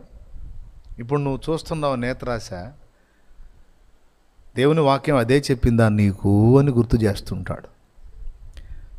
ఆయన నీతో చెప్పింది చేయి, ఆయన నీతో చెప్పింది చేయి అంటే, ఇదిగో పరిశుద్ధాత్మ గారు కాస్త నోరు మూస్తారా, కాస్త మౌనంగా ఉంటారా, ఏదో బాప్తీసం పొంది నీకు తలుపులు తెరిచి లోపల కూర్చోబెట్టా, నువ్వు పద్దాకలు మాట్లాడవాగు, భక్తి వ్యవహారం వచ్చినప్పుడు నువ్వు ఎంటరావు, ఇక విడి సమయం మాత్రం నాది. అర్థమైందా? మరి పాట దినములు క్షణములు అని పాడావుగమ్మా, మరి అంటే అది పాటే. అంకితం నీకంకితం నేటి నుండి నా జీవితం. మరి అంకితం అని పాట తీయు కదా, మరి ఆ పాట సంగతి ఏంటంటే అది పాటే. వదిలే అవసరం లేదు, తెలుసు నాకు. Thank you. పాటే. పాటకను వాస్తవానికి ఎంత తేడా ఉందో చూడండి. అన్న అట్లంటే ఎట్లన్నా, అసలు అది ఎట్లా అన్నా, చాలా రిస్క్ ఏమోనన్నా అనిపిస్తుందా? మీకేమన్నా అట్లా అనిపిస్తుందా? అట్లా అనిపిస్తే ఎట్లా? కళ్ళు ఉన్నంత వరకు రిస్కే, కళ్ళు పోయినప్పుడు ఎంతలో కళ్ళజోడు పెట్టుకున్నా ఈ కళ్ళు పోయినప్పుడు ఏం చేస్తాం? నీ కళ్ళు బాగా ఉండగానే దాని విషయంలో దేవుని ఆత్మస్వరానికి నిన్ను నీవు లోబరుచుకోవలసి ఉన్నది. జస్ట్ ఒకదాన్నే చూపించా బ్రదరు, ఎందుకంటే ఇప్పుడు ఎక్కువ మందిని ఏళ్తుంది అదే కాబట్టి. ప్రతి ఇంటిని, ప్రతి ఒంటిని, ప్రతి జేబుని ఏళ్తుంది ఏంది? అది అందులో ఉన్నదంతా చాలా వరకు. కాదని చెప్పజాలరు, చెబితే నా చెవులో 2 క్యాబేజీలో క్యాలీఫ్లవర్లో పెట్టుకుంటా. దేవునికి స్తోత్రం. అప్పుడు చెప్పండి, క్యాలీఫ్లవర్లు పెద్ద సైజు ఉంటాయి కదా, అప్పుడు చెప్పండి. సేవకులు సైతం ఇందులో రాజీ లేదు. ఒకవేళ లేదన్నా దాన్ని నేను కూడా స్టార్టింగ్లో బలహీన పడుతుండే అన్నా, ఇప్పుడు కంట్రోల్ చేసిన అన్న అంటే వందనాలు, ఒప్పుకుంటా. ఒక దశలో అందరినీ శోధిస్తుంది అది.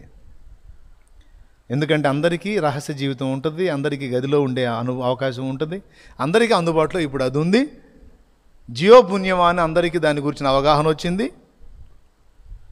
కాబట్టి ఏ విజయ్, యథార్థం మాట్లాడుకుందాం విజయ్, అది దేవునికి స్తోత్రం. కానీ ఆయనేమంటున్నాడు? లోపలున్న పరిశుద్ధాత్మ నీకు వాక్యం ఎత్తి హెచ్చరిస్తున్నప్పుడు ఖచ్చితంగా లోబడు, ఖచ్చితంగా లోబడటం ఒక్క విషయంలో నువ్వు మొదలుపెట్టు, చాలిక ఇంకా అయిపోతుంది. ముగింపులోకి వస్తున్నాను, వినండి. ఒక్కొక్క విషయంలో నువ్వు అన్నీ ఒకేసారి లోబడడానికి ప్రయత్నం కాకుండా ఫస్ట్ ఈ విషయంలో నేను దేవునికి లోబడతాను. ఇప్పుడు బాప్తీసం దగ్గర లోబడ్డావు కదా, మారు మనసు పొందుట, బాప్తీసం పొందుట అన్న దగ్గర లోబడ్డావు కదా, రైట్. ప్రార్థన చేయాలి అన్న దగ్గర లోబడ్డావు. నేను పొద్దున్నే లేవగానే ప్రార్థన చేయాలి, సాయంత్రం పడక్కి వెళ్ళేటప్పుడు ప్రార్థన చేయాలి అన్న దగ్గర లోబడ్డావు కదా. ఒకప్పుడు నీకు అలవాటు ఉందా? లేదు, లోబట్టం మొదలుపెట్టావు. అలాగా ఇక 1, 2, 3 విషయాల్లో లోబడటం అనేది సాధన చేయటం మొదలు పెడితే ఇక ఆ ఎదుగుదల అనేది ఇక దేవుడు చూసుకుంటాడు. ఒక్కదానిలో పట్టు సాధించు. ఇప్పుడు ఉదాహరణకి నాకు ప్రతిరోజు ఈ సమయానికి నేను ఏకాంత ప్రార్థనకి వెళ్ళాలి. కరెక్ట్గా ఆ టయానికి నాకేవో అవరోధాలు వస్తాయి. దేవుడు మాట్లాడుతుంటాడు, హలో తమరు ఏకాంతానికి వెళ్ళే సమయం ఇది, మరి వెళ్ళి కూర్చుంటావు కదా ప్రభు దగ్గర, మరి ఏంటి కదలలేదు ఏంది అని లోపల ఒక స్వరం.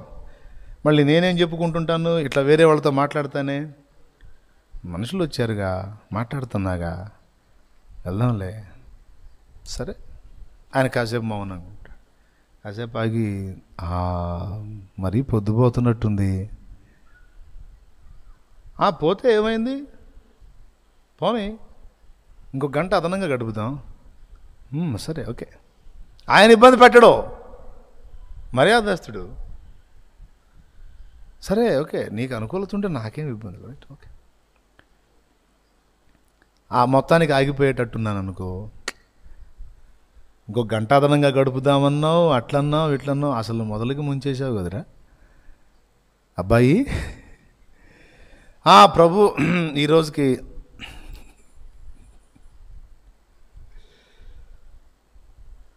ఇదిగో నీవు లోబడట్లేదు, రేపు ఖచ్చితంగా లోబడతా ప్రభు. సరే బలవంతం లేదు, బలవంతంగా ఇష్టపడాడు, మనకి ఇష్టం కలగాలి. లోపల వేదన ఉంటుంది మనసులో, ఆత్మ తొందర పెట్టాడు, నేనేమో ఆత్మని నొక్కి పట్టాను, ఈరోజు నేను వెళ్ళాల్సిన కార్యక్రమాన్ని ఆపుకున్నాను, దేవునితో గడపలేదు అని బాధపడుతుంటే మళ్ళీ ఆయనే మాట్లాడతాడు, పోన్లే అయిపోయిందిగా. సమయమేమో ఈ మాటలతో పొద్దుపుచ్చావు, ఇప్పుడేం ఫీల్ అవుతావు, ఎందుకురా మళ్ళీ ఫీలింగ్, సరే అయిపోయింది అది అయిపోయింది, పోనీ మళ్ళీ అట్లా ఫీల్ అయినా ఆయన బాధపడతాడు. పోనీలే బేట అయిపోయింది కదా, ఇక రేపన్నా జాగ్రత్త, రేపటి నుంచి ఇంకా సరే మళ్ళీ రేపు మధ్యలో ఖాళీ దొరికింది, ఖాళీయే కదా ఎందుకు, వెళ్ళొచ్చు కదా, కాసేపు ప్రభుతో గడపొచ్చు కదా అంటాడు లోపల. వెళ్తా వెళ్ళేటప్పుడు సంతోషపడతాడు ఆయన. నాకు బండి లేదే ఇప్పుడు అందుబాటులో లేదన్న, బండి వస్తే నిమిషాల్లో బండి ఉంటుంది, ఎవరో ఒకళ్ళు వచ్చి అక్కడ ఉంటారు. అయ్యా మహానుభావం తమరు కదలాలే కానీ రథం తెప్పిస్తాం రానాయన, స్తోత్రం, హల్లెలూయా. తమ్ముడు అర్థమవుతుందా? ఒక్కసారే కంప్లీట్గా నువ్వు అన్ని విషయాలలో లోబడే అంత సామర్థ్యం నీకు లేకపోతే సాధన మొదలుపెట్టు. కొన్ని విషయాలని పరిగణలోకి తీసుకొని ముందు వీటి విషయంలో నేను దేవునికి లోబడతాను అని లోబడటం మొదలుపెట్టు. ఇప్పుడు ఆల్రెడీ నీకు కొంతమేర వచ్చింది లోబడటం, ఇది కొత్త సంగతి కాదు, కొంత వచ్చేసింది నీకు, ఇంకొంత రావాలి. లోపలున్న ఆత్మ ప్రతి విషయంలోనూ నీకు ఇస్తున్న హెచ్చరికను గుర్తించి నువ్వు ఎక్కడికక్కడికి లోబడటం మొదలు పెడితే అప్పుడు నిన్ను ఇంకా తొందరగా ఇంకా ఎక్కువగా వశపరుచుకొని నిన్ను ఆయన చిత్తానుసారంగా తీసుకెళ్తాడు. ఇక ఏ అంతస్తుకైనా నిన్ను ఆయన ఎక్కిస్తాడు. ఇక అయితే దానికి ముందు మొట్టమొదట నీలో ఆయన గుర్తించేది ఏంటంటే విధేయత, లోబడుట. ఇది అర్థమైంది మాసిలమణి గారికి. నేను ఎన్నిసార్లు పాడానో ఈ పాట. లోతైన జలములలో లోతున వినబడు స్వరమా, లోబడుటను నేర్పించి లోపంబులను సవరించు. లోనున్న ఈవులలో లోటైన నా బ్రతుకు లోపించని అర్పణగా లోకేశ చెయ్యుమయ్యా. దేవునికి స్తోత్రం, హల్లెలూయా. నిజంగా ఇప్పుడున్న పరిస్థితుల్లో నిజంగా మనం కానీ అప్పటి భక్తిని సాధన చేయగలిగితే నాకు ఒక గట్టి నమ్మకం ఏంటంటే వాళ్ళకంటే ఎక్కువ బహుమానం మనకు వచ్చింది. ఈ మాట మళ్ళీ చెప్పనియండి. ఇప్పుడున్న ఈ పరిస్థితుల్లో మనం అప్పటి భక్తిని కానీ సాధన చేయగలిగితే అప్పటి భక్తుల కన్నా కూడా మనకు ఎక్కువ బహుమానం ఉంటుంది యేసయ్య దగ్గర. ఎందుకు తెలుసా? వాళ్ళ టైంలో ఇప్పుడు మనకు నన్ను శోధనలు లేవు. దేవునికి స్తోత్రం. అరే నాయన ఎన్ని బాబోయ్ అన్నీ ఎటు పక్క పట్టినా ఉచ్చులేనా అంటే ఒకవేళ వాళ్ళు నవ్వుకుంటారేమో, ఏడిసారు మీకు అయ్యి ఉంటే మాకుండే మాకున్నాయిలే అంటారు. ప్రతి తరంలోనూ మనుషుల్ని వేరే రకాలుగా తిప్పడానికి శత్రువు ఏదో ఒక కుట్ర పన్నుతానే ఉన్నాడు. మా టైంలో మాకున్నాయి అని చెప్తారేమో, చూద్దాం. అది కూడా నేనైతే చాలా ఫీల్ అవుతూ ఉంటాను. అయా దావీదు గారు మీ టైం వేరు, మా టైం వేరు.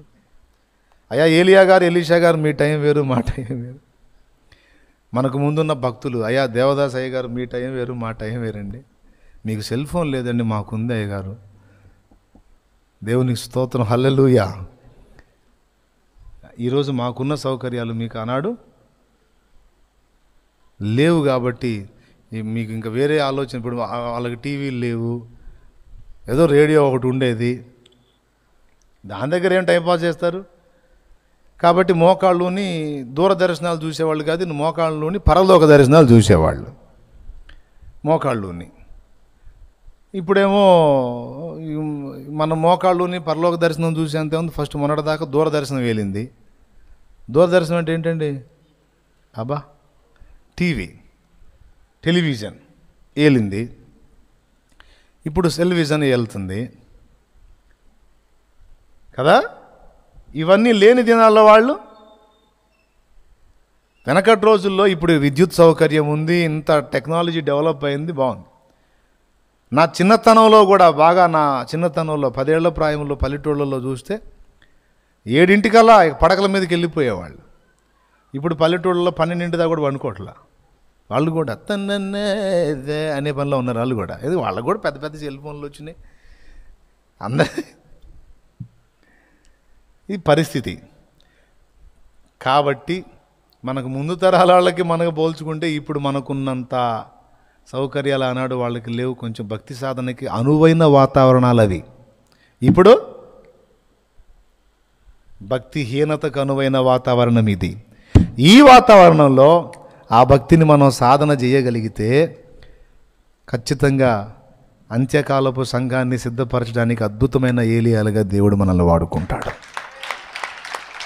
గట్టిగా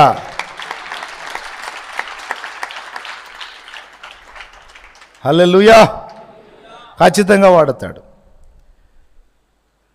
నీలో ఒక్కొక్క భాగం ఆయన వశపరుచుకొని, నేను అంతకు ముందులాగా మాట్లాడకూడదు పనికి మాలిన మాటలు. నా నోటిని కాచుకోవాలి, దేవునికి మహిమ కలుగును గాక. నా నాలుకను కాచుకోవాలి, నా నోటిని కాచుకోవాలి, నా చూపుల్ని కాచుకోవాలి, నా దేహాన్ని నియంత్రించుకోవాలి, నా తొందరపాటు చేతల్ని కట్టడి చేసుకోవాలి, నా నడతలు కట్టడి చేసుకోవాలి. నేను జాగ్రత్త పడాలి, నేను మార్పు నొందాలి, ఆత్మవశం కావాలి. ఒక్కొక్క భాగాన్ని నేను ఆయనకు అప్పచెప్పాలి, ఆయన నన్ను ఏలాలి. ఆయన ఇచ్చిన ప్రేరణకు నేను లొంగాలి, ఆయన ఇచ్చిన ప్రేరేపణకు నేను లొంగాలి. ఒక్కోసారి ప్రేరేపిస్తాడు, కారణమే ఉండదు, వెళ్ళి మోకాళ్ళే అంటాడు. మోకాళ్ళు వేయాలి పోయి. ఎందుకు ప్రభా ఇప్పుడు మోకాళ్ళు ఎందుకు ప్రభా అంటే, నీకు ఒకటి చూపిస్తా మోకాళ్ళే అంట. మోకాళ్ళు వేస్తే ఏదో జరగబోతున్న సంభవమో లేకపోతే ఎవరికో జరుగుతున్న సంభవమో ప్రభు చిత్తమైతే రేపు ప్రార్థన విజయాల్లో చెప్తాను. నేను ఒక విషయం ఉంది, ఒక వాస్తవ ఘటన ఉంది, నేను రేపు ప్రార్థన విజయాల్లో చెప్తా దేవుని చిత్తం అయితే. మోకాళ్ళే అంటాడు. ఇప్పుడేంటి పొద్దున ప్రార్థన చేశాను, మళ్ళీ నైటే కదా చేసేది, మధ్యలో మధ్యాహ్నం మోకాళ్ళు ఎందుకు అనకూడదు. వెయ్యి అంటే వెళ్ళి మోకాళ్ళు వేసేయాలి, అంతే, మౌనంగా కనిపెట్టాలి. చెప్తాడు, ఫలానా వ్యక్తి కోసం ప్రార్థన చేయి, ఇదిగో ఫలానా వ్యక్తి కోసం ప్రార్థన చేయి, ఇదిగో ఈ సన్నివేశంలో వాళ్ళు ఉన్నారు, ఈ స్థితిలో వాళ్ళు ఉన్నారు. కొర్నేలి వెళ్ళి మోకాళ్ళే, పోయి మోకాళ్ళు వేసాడు. సీమోను మిది మీదికి ఎక్కి మోకాళ్ళే, ఆకలి అవుతుందయ్యో, తిందుగా లేవాయా, మోకాళ్ళే పోయి. సరే ప్రభువా.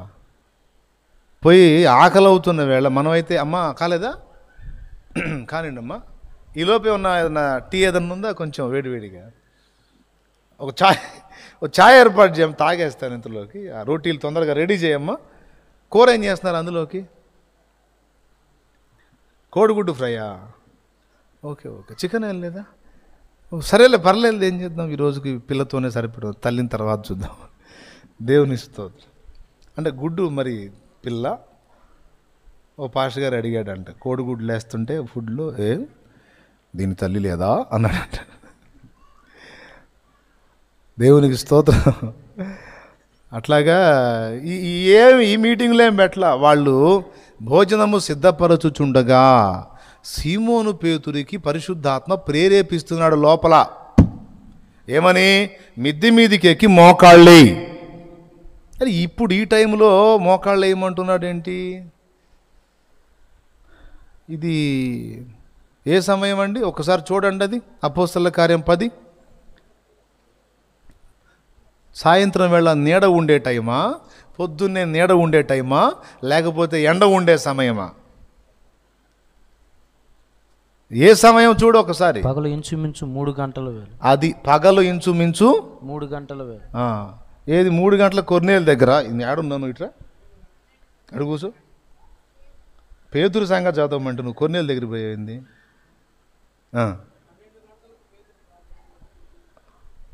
ఎక్కడుంది వచనం? ఎక్కడుంది చెప్పు నాన్న. శామ్యూయల్ వచనం ఎక్కడుంది? 9వ వచనం చదువు మరి. అందులో చెప్పు, మైకులో వాళ్ళకి వినపడిద్ది. 10వ అధ్యాయం 9వ వచనం. అది మరునాడు వారు చాలాగా అయిపోయింది. రిఫరెన్స్ చెప్పావు, వాళ్ళు చూసుకుంటారు. ఇక అది ఏ టైం అండి? 12 గంటలు. ఎక్కడెక్కాడు? అది అసలు ఆ టైంలో మరి మిద్దె మీద 2వ స్టేర్ ఉందో, లేకపోతే ఎండ మీద ఎండకెళ్ళి మోకాళ్ళు వేసాడో ఊహించండి. చర్మకారుడైన సీమోను ఇల్లది, మిద్దె మీద 2వ స్టేర్ ఉందో లేకపోతే లేదో తెలియదు, కానీ అది ఎండవేళ. 12 గంటలకి భయంకరమైన ఎండ. కడుపులో మండుతుంది, పైన నెత్తి మండుతుంది. దేవుడు ఏమంటున్నాడయ్యా? అయ్యా ఆత్మ ఏమంటున్నాడు? వెళ్ళి మోకాళ్ళే అంటున్నాడు. మనం వేస్తాం. అసలు నేను వచ్చి చెప్పినా కూడా అయ్యా కొంచెం మోకాళ్ళు అయిపోయింటే ఏందని వేసేది? ఎక్కడ? గదిలో చేస్తారు. కాదు, మిద్ది మీదకి పో అన్న. ఎండన్నా ఎండ లేదు, ఏం లేదు. వెళ్ళి మోకాళ్ళు వేసాడు అంతే. మోకాళ్ళుని ప్రార్థనలో ఉన్నాడు. ఆకాశము తెరవబడుతుంది. హల్లెలూయా. దేవుని ఆత్మ మాట్లాడితే ఆ మాంతం వెళ్ళి మోకాళ్ళు వేసాడండి. ఇదేంటి నాకు ఈ టైంలో ఈ ప్రేరణ వస్తుంది ఏంటి, ఇప్పుడు ప్రార్థన చేయమని ప్రేరణ వస్తుంది ఏంటి అని గుర్తుపట్టాడు. ఏమైనా వస్తుంది తెలుసా? ఫుడ్ ఇంకా రెడీ కాలేదు కదా, ఎందుకు ఇక్కడ ఒట్టిగా టైం వేస్ట్? వెళ్ళి మోకాళ్ళు వేయచ్చు కదా, కాసేపు ప్రార్థనలో గడపచ్చు కదా, ఈ టైం ఎందుకు వేస్ట్గా పోనీయటం? అంతేలే, ఇదేదో బాగుంది, పోయి కాసేపు మోకాళ్ళు లేదు అన్నట్లు. ఈ ప్రేరణ ఎందుకు వచ్చింది? సరేలే, ఎందుకోలే, పోయి మోకాళ్ళు వేద్దాం, ఆత్మస్వరం వినపడుతుందిగా అని మోకాళ్ళు వేసాడు. మోకాళ్ళు వేసాడో లేదు, ఇక ఆ మనసుని దేవుని వైపు లగ్నం చేశాడంతే. ఆకాశం తెరవబడి 4 పెద్ద చెంగులు పట్టబడిన దుప్పటి వంటిది ఒకటి దిగి సీమోను ముందుకు వచ్చింది. ఒకవేళ ఆత్మస్వరం విని ఆ టైంలో ప్రార్థన చేయడానికి వెళ్ళకపోతే, మిద్ది మీదకి ఎక్కకపోతే కొర్నేలు ఇంటికి వెళ్ళేవాడు కాదు. అక్కడున్న అన్ని జనాంగం అంతా రక్షింపబడేవాళ్ళు కాదు. స్తోత్రం. సో దేవుని ఆత్మ లోపల ప్రేరణ కలిగించాడు, వెంటనే విధేయత చూపాడు. దేవుడు మాట్లాడతాడు ఒక్కోసారి, నువ్వు వెళ్ళి మోకాళ్ళు అయిపో, నేను కొన్ని చూపిస్తాను నీకులే, పా మోకాళ్ళు అయిపో. ముందు ఇక్కడ లోబడాలి, ఫస్ట్ దీన్ని సాధన చేయండి. దేవుడు నీకు ప్రేరణ కలిగించినప్పుడల్లా వెళ్ళి మోకాళ్ళ మీద ఉండి కనిపెట్టడం ముందు సాధన చేయి. అన్నీ నియంత్రించే శక్తి నీకు దేవుడు ఇవ్వకపోతే అప్పుడు అడుగు. అయిపోయింది, ఇక ముగింపు. మోకాళ్ళూనమని ఆత్మ నిన్ను ప్రేరేపించినప్పుడు నువ్వు లోబడటం మొదలు పెడితే, ఇక ఒక్క దానిలో లోబడటం మొదలు పెడితే ఇక ఆయన ఏది చెప్పాలనుకున్నాడు అది చెప్తాడు, నిన్ను పంపుతుంటాడు, నడిపిస్తుంటాడు, చూపిస్తుంటాడు. ఇక అన్నీ ఇక ఆయన దగ్గర అవుతాడు. ఇక అన్నీ నీకు చూపిస్తా, నిన్ను ఇంకా ఆకర్షించుకుంటాడు ఆయన. అయితే ఈ విషయాన్ని జాగ్రత్తగా గుర్తుపెట్టుకొని ఆయన వశమునకు అప్పగించుకొని, ఇక గ్యాప్ దొరికిందా? సాతాన్ ఏమంటాడు తెలుసా? గ్యాప్ దొరికితే వీడు అడిగిపోతాడని సాతాన్ ఏమంటాడు తెలుసా? ఖాళీగా కొంచెం మైండ్ ఏదో కొంచెం ఒత్తిడిగా ఉన్నట్టుందిగా, కాస్త ఇది చేయి అది చేయని వాడు ఏదో రూట్లు మళ్ళిస్తూ ఉంటాడు. పరిశుద్ధాత్మ ఏం చెప్తాడు? దీన్ని ఇలాగా మోకాళ్ళు వేసి ఉపయోగించు, కనిపెట్టు, అలవాటు చేసుకో, ఏం పోయింది, నష్టమే ఉంది అని ఆత్మ మాట్లాడుతుంటాడు. ఇప్పుడు ఎవరికి విధేయత చూపితే ఆ తాలూకు ఫలితం మనం పొందుతాం. దేవునికి స్తోత్రం. ఇంకా చాలండి, మరి మొత్తం ఇంకా ఎక్కువసేపు చెప్పిన అనుకో మొదటికి మోసం వచ్చింది. సూటిగా ఇంతవరకు క్లియర్గా ఉందని నేను అనుకుంటున్నా. నీలో ఉన్న పరిశుద్ధాత్మకు ఒక్కసారిగా నువ్వు వశము కావు. ఆయన నీలోకి వచ్చాడన్నది నిజమే, కానీ నీవింకా ఆయన వశంలోకి పూర్తిగా అప్పగింపబడ్డావు అన్నది నిజమో కాదు. కానీ పాట పాడతావు, మాట్లాడతావు, ఏదో అందరూ పాడారు కాబట్టి నేను కూడా పాట పాడాలి, అందరూ ప్రార్థన చేశారు, శాలేమన్న అయితే మరి గట్టిగా చెప్పాడు, ఆత్మ నన్ను నీ వశపరుచుకోమని అడగమన్నాడు, అడుగుదాం ఏం పోయింది అని ప్రార్థనలో అడగటము, పాట పాడటము వేరు, అభ్యాసం చేయటం వేరు. నేను ప్రార్థన చేయటమే కాదు, పాడటమే కాదు, ఈ రోజు నుంచి ప్రయత్నం కూడా చేస్తా. నాలో వినబడుతున్న ఆత్మస్వరాన్ని గుర్తుపెట్టి ఆయన వద్దన్నవన్నీ ఆగుతా, ఆయన చెయ్యమని ప్రేరణ ఇచ్చినవన్నీ చేస్తా అని కనిపెట్టడం మొదలు పెడితే, నీలో నువ్వే కనిపెట్టడం మొదలు పెడితే ఖచ్చితంగా ఆయన స్వరాన్ని నువ్వు గుర్తుపట్టగలుగుతావు, ఆయన నడిపింపులోకి వెళ్ళగలుగుతావు. ఆ విధంగా వాళ్ళు సాధన చేసుకున్నారు కాబట్టి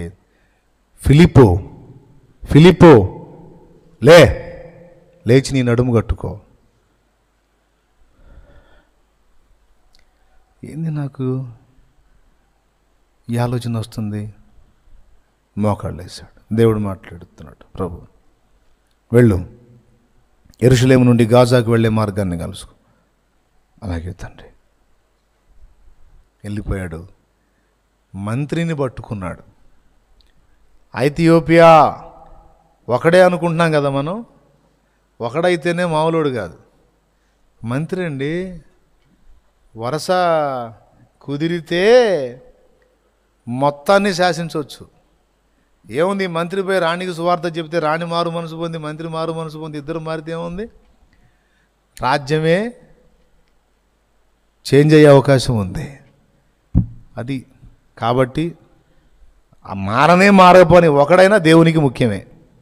కానీ ఆ ఒక్కడి కోసం ఫిలిప్పు పరిగెత్తడం ఉంది, చూశారు అక్కడ ఎంత సున్నితమైన విషయం అది, ఎంత సెన్సిటివ్ పాయింట్ అది. ఇదండి కీలకమైన విషయాలు గుర్తుపెట్టుకొని భక్తి సాధన ఈ కోణంలో చేస్తే మీరిక ఒట్టి మనుషులుగా ఉండరు. ఏదో ఏలియాలు ఎలీషాల కథలు చెప్పుకొని ఆనందపడటం కాదు, నీలో ఆ అనుభవాలు ప్రజలు చూడగలుగుతారు.